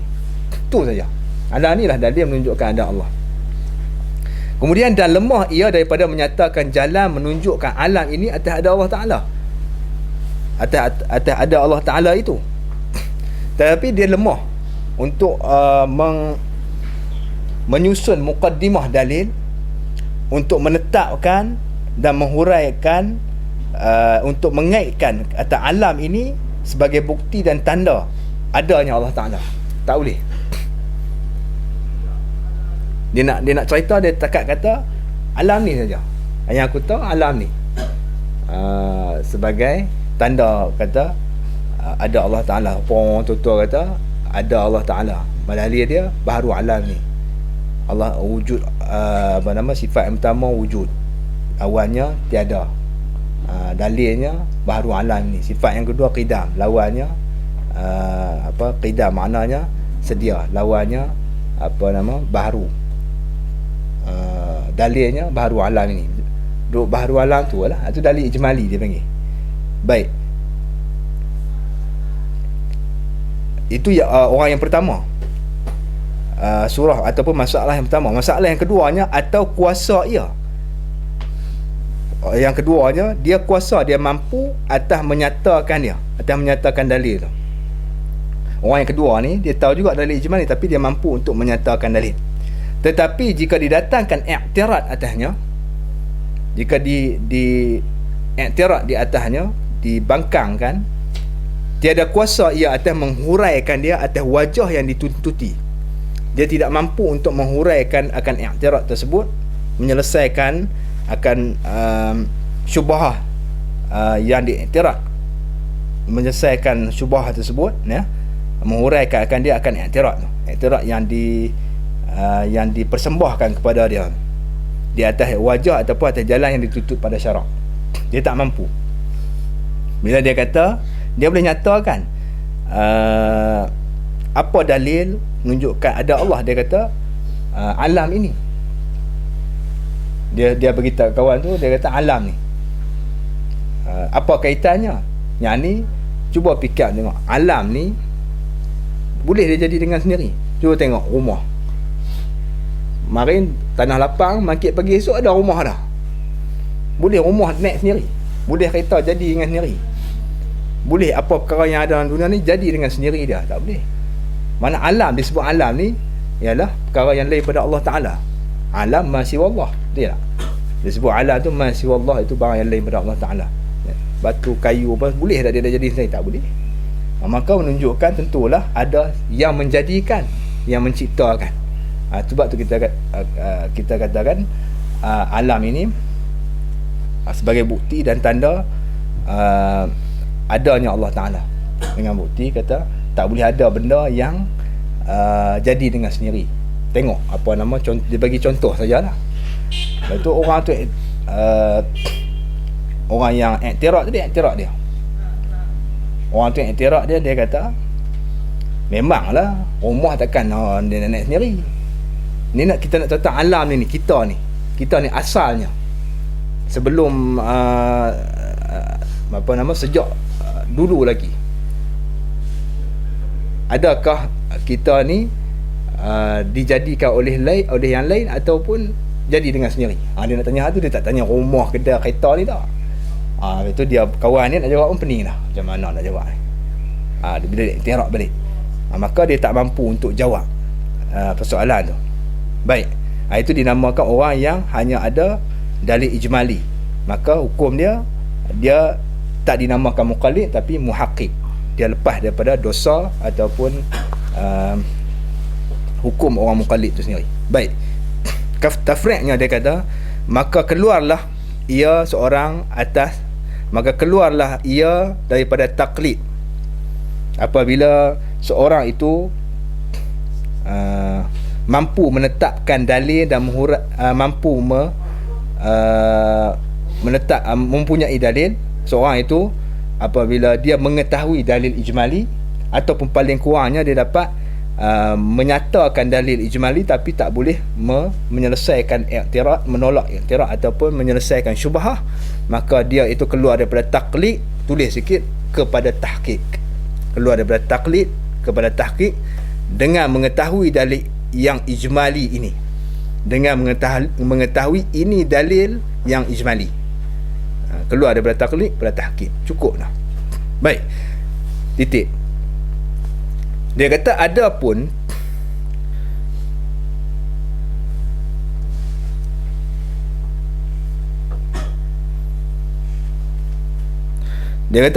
dalil tafsili, maka iaitu dalil yang dikuasakan atas menetapkan dia akan dalil tersebut dan menghuraikan segala syubhat yang didatangkan atasnya. Ini dalil tafsili. Dalil tafsili, dia mampu untuk menetapkan dalil, dia mampu menyusun muqaddimah dalil daripada dua muqaddimah, sughra dengan kubra, dan membentuk natijah yang mana natijah yang hasil itu tak boleh diiktiraf dah kalau dalam ilmu mantik, dan dapat menghuraikan syubhah yang datang atasnya, syubhah ataupun iktiraf di atas salah satu pada muqaddimah dalil. Contohnya dalam susunan burhan ataupun dalil yang masyhur dalam ilmu usuluddin ya, dipanggil dua muqaddimah, kubra dan sughra dalam mantik, dan yang akan akhirnya membentuk natijah ataupun matlub khabari. Contoh kita kata apa sebelum ni, alam ini menjadi dalil adanya Allah Ta'ala. Kita nak menolak semua syubhat orang yang kata alam ni bukan dalil, alam ni bukan bukti atas Allah Ta'ala, dengan kita susun dua muqaddimah ni. Al-alamu mutaghayyirun, kita cari sifat alam pertama dan kita buat muqaddimah yang pertama. Sifat alamnya kalau kita tengok dia berubah-ubah, betul tak? Kita berubah daripada muda jadi tua, daripada gerak jadi diam, daripada diam gerak. Sifat kita tu akan berubah. Apa saja yang ada di alam ni, sifatnya mesti berubah, mesti berubah. Kulit kita di hari ni tak sama dengan kulit kita semalam. Mata kita yang ada hari ni tak serupa dengan semalam. Cuma kita tak berasa lah. Nak berasa lepas 20 tahun esok. Lah duk berasa muda lagi kan. Lepas 20 tahun esok kita berasa tengok kedak dah. Tak nak apa dah kan. Jadi maknanya daripada sifat lawazim, sifat lawazim bagi alam tu dia taghayyur, berubah. Dan tu kita susun muqaddimah al-alamu mutaghayyirun. Maka daripada kaedah itu, wa kullu mutaghayyirin hadithun, maka tiap-tiap yang berubah tu mesti baru, mesti kena baru. Baru makna apa? Kena ta'rif pula lah. Tak apa, kita ambil natijah dulu. Jadi natijahnya al-alamu hadisun, alam ni baru. Bila alam ni baru, menunjukkan kepada ada yang membaharukan dia. Kita nak tambah pula muqaddimah yang lain. Bila baharu, kita faham daripada baharu. Baharu ni makna apa? Makna al-wujud ba'dal adam. Al-huduth maknanya al-wujud ba'dal adam. Ada selepas daripada tak ada. Boleh tak dia ada dengan sendiri lepas daripada tak ada dia? Tak boleh. Mustahil. Mustahil dengan akalnya. Dengan akal kita. Macam mana kita mustahil dengan akal? Senang saja kita cari timbang, kati, dacin. Kita cari dacin, kita tengok dacin zaman dulu tu, dua piring tu, piring kiri, piring kanan. Bandingan wujud dengan Adam ni, kita ni mungkin ni piring kanan ni wujud, piring Adam ni, piring kiri ni Adam. Boleh tak? Tiba-tiba tak ada pasal apa pun, piring tu dia berat sebelah ada, tanpa ada kita bubuh pemberat di situ. Boleh terima tak? Dia kata boleh terima hantu duduk dia tu. Tu saya kira lah. Kalau yang buruk dan kita nak cerita tentang ni, tentang hakikat sebenar. Boleh tak pirin antara dua dacin tu dia akan berat dengan sendiri dia tanpa ada yang memberatkan? Boleh tak kita tarjih bila murajjih? Kaedah usul fiqh dan kaedah usul din juga tak boleh. Akal tak boleh terima tarjihun bila murajjih. Kita nak tarjih dengan tak ada orang, tak ada benda yang nak mentarjihkan tu, yang nak menguatkan. Kita nak tarjih murajjih macam ni lah macam tadi, sama ya. Ittihadu maqsada wa ikhtilaful i'tibar. Ittihadul musammayat wa ikhtilaful i'tibarat. Maknanya kita nak beratkan, tarjih tu nak beratkan dengan tak ada pemberat. Kita ni sebelum ada zahir di alam ni sama di antara tiada dengan ada. Tiba-tiba ada dengan sendiri dia, dengan tak ada pemberat. Boleh terima akal? Tak boleh terima. Dacin tiba-tiba berat sendiri, boleh terima? Tak boleh terima akal. Maka tentu kena ada yang memberatkan dia, yang memberatkan dia. Kita kembali balik pada kaedah. Jadi hadisun, itu al-hudus wujud ba'dal adam. Maknanya kita ada tu selepas pada tak ada kita, selepas pada tak ada kita tu dengan diadakan kita oleh sesuatu, iaitu Allah Ta'ala. Mau dalil kita kemana? Orang nak iktiraf tak mana? Dia nak iktiraf atas muqaddimah kubra dengan sughra. Nak iktiraf, dia kata al-alamu mutaghayyirun. Dia tak boleh iktiraf dah. Wa kullu mutaghayyirin hadisun. Mana iktiraf, dia kata tentang berubah ni, benda-benda berubah ni baharu. Aku nak iktiraf tentang benda berubah tu baharu. Kita tanya dia balik, al-hudus tu apa makna? Orang dacin tadi dalil untuk menguatkan hujah kita. Barulah dalil alam itu, bila sebut al-alamu hadisun, maka alam, hudusul alam tu yadullu ala wujudi al-khaliq ataupun wujudillahi ta'ala.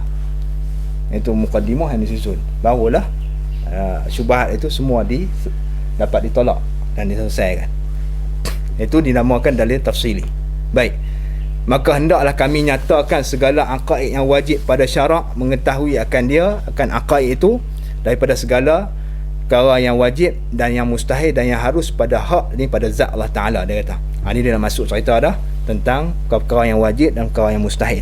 Dia kata maka hendaklah kami nyatakan, yang ni pengarang kitab ni, segala aqaid, jamak bagi aqidah. Aqidah dengan makna mu'taqadat, mu'taqad, aqaid makna dengan makna mu'taqadat, benda-benda yang i'tiqad, itu simpulan iman yang wajib pada syarak. Kena nyatakan akidah yang wajib pada syarak. Bila sebut wajib pada syarak ni, wajib syarak kan, wajib bukan wajib akal dah. Wajib pada syarak mengetahui akan dia, yang ni wajib. Kalau dia tak tahu, berdosa hukumnya. Akan aqaid tadi, apa dia akidah yang wajib itu, iaitu daripada segala perkara yang wajib. Yang ni tulis sikit, daripada segala hukum yang wajib, hukum yang wajib dan hukum yang mustahil, iaitu tidak tu, dan hukum yang harus pada zat, pada hak Allah Ta'ala, yang ni pada zat Allah Ta'ala, dan juga pada hak segala rasul, pada hak segala rasul, yang ni pada zat segala rasul, rasulnya Rasul Allah Ta'ala. Kemudian dia kata serta kami iringkan tiap-tiap satu akidah itu dengan dalilnya. Tiap-tiap satu akidah yang disebut satu persatu ni, daripada akidah yang pertama sampai akidah yang ke-41, diiringkan dengan dalilnya satu persatu. Baik, dan tiap-tiap dalil itu menyabitkan yang wajib dan menafikan yang mustahil. Tiap-tiap dalil yang dinyatakan dalam akidah ni, satu dalil cukup untuk menyabitkan perkara yang wajib bagi Allah Ta'ala, dan secara automatik menafikan cara yang mustahil bagi Allah, yang mustahil tak Allah. Dalil yang satu tu saja, tak payah dalil ni untuk wajib, kemudian kena omel dalil lah untuk mustahil. Tak. Satu dalil untuk dua, satu dalil untuk wajib dan mustahil sekali. Baik, maka kami berkata, itu ataf tertib pada kata kami nyatakan. Maka hendaklah kami nyatakan ni, ataf pada hendaklah. Bila hendaklah kami nyatakan, ataf dia atau tertib ataupun atau tafsil dia panggil sini, tafsir ba'da al-ijmal. Maka kami berkata, maka ni dipanggil atfu tafsil ba'da ijmal. Tadi ijmal ni nak hurai satu persatu. Maka kami berkata wajib bagi Allah Ta'ala tiap-tiap sifat kesempurnaan yang patut dengan zatnya yang maha tinggi, dan sifat kesempurnaan itu amat banyak, tiada meliputi dengan dia melainkan Allah Subhanahu wa Ta'ala. Maka wajib sabitkan bagi Allah Ta'ala itu atas jalan ijmal.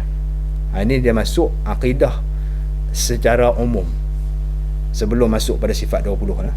Jadi kita berhenti di sini dulu pada katanya, maka kami berkata wajib bagi Allah Ta'ala.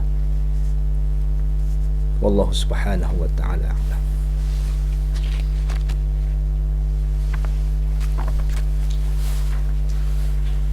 Kita start apa tadi?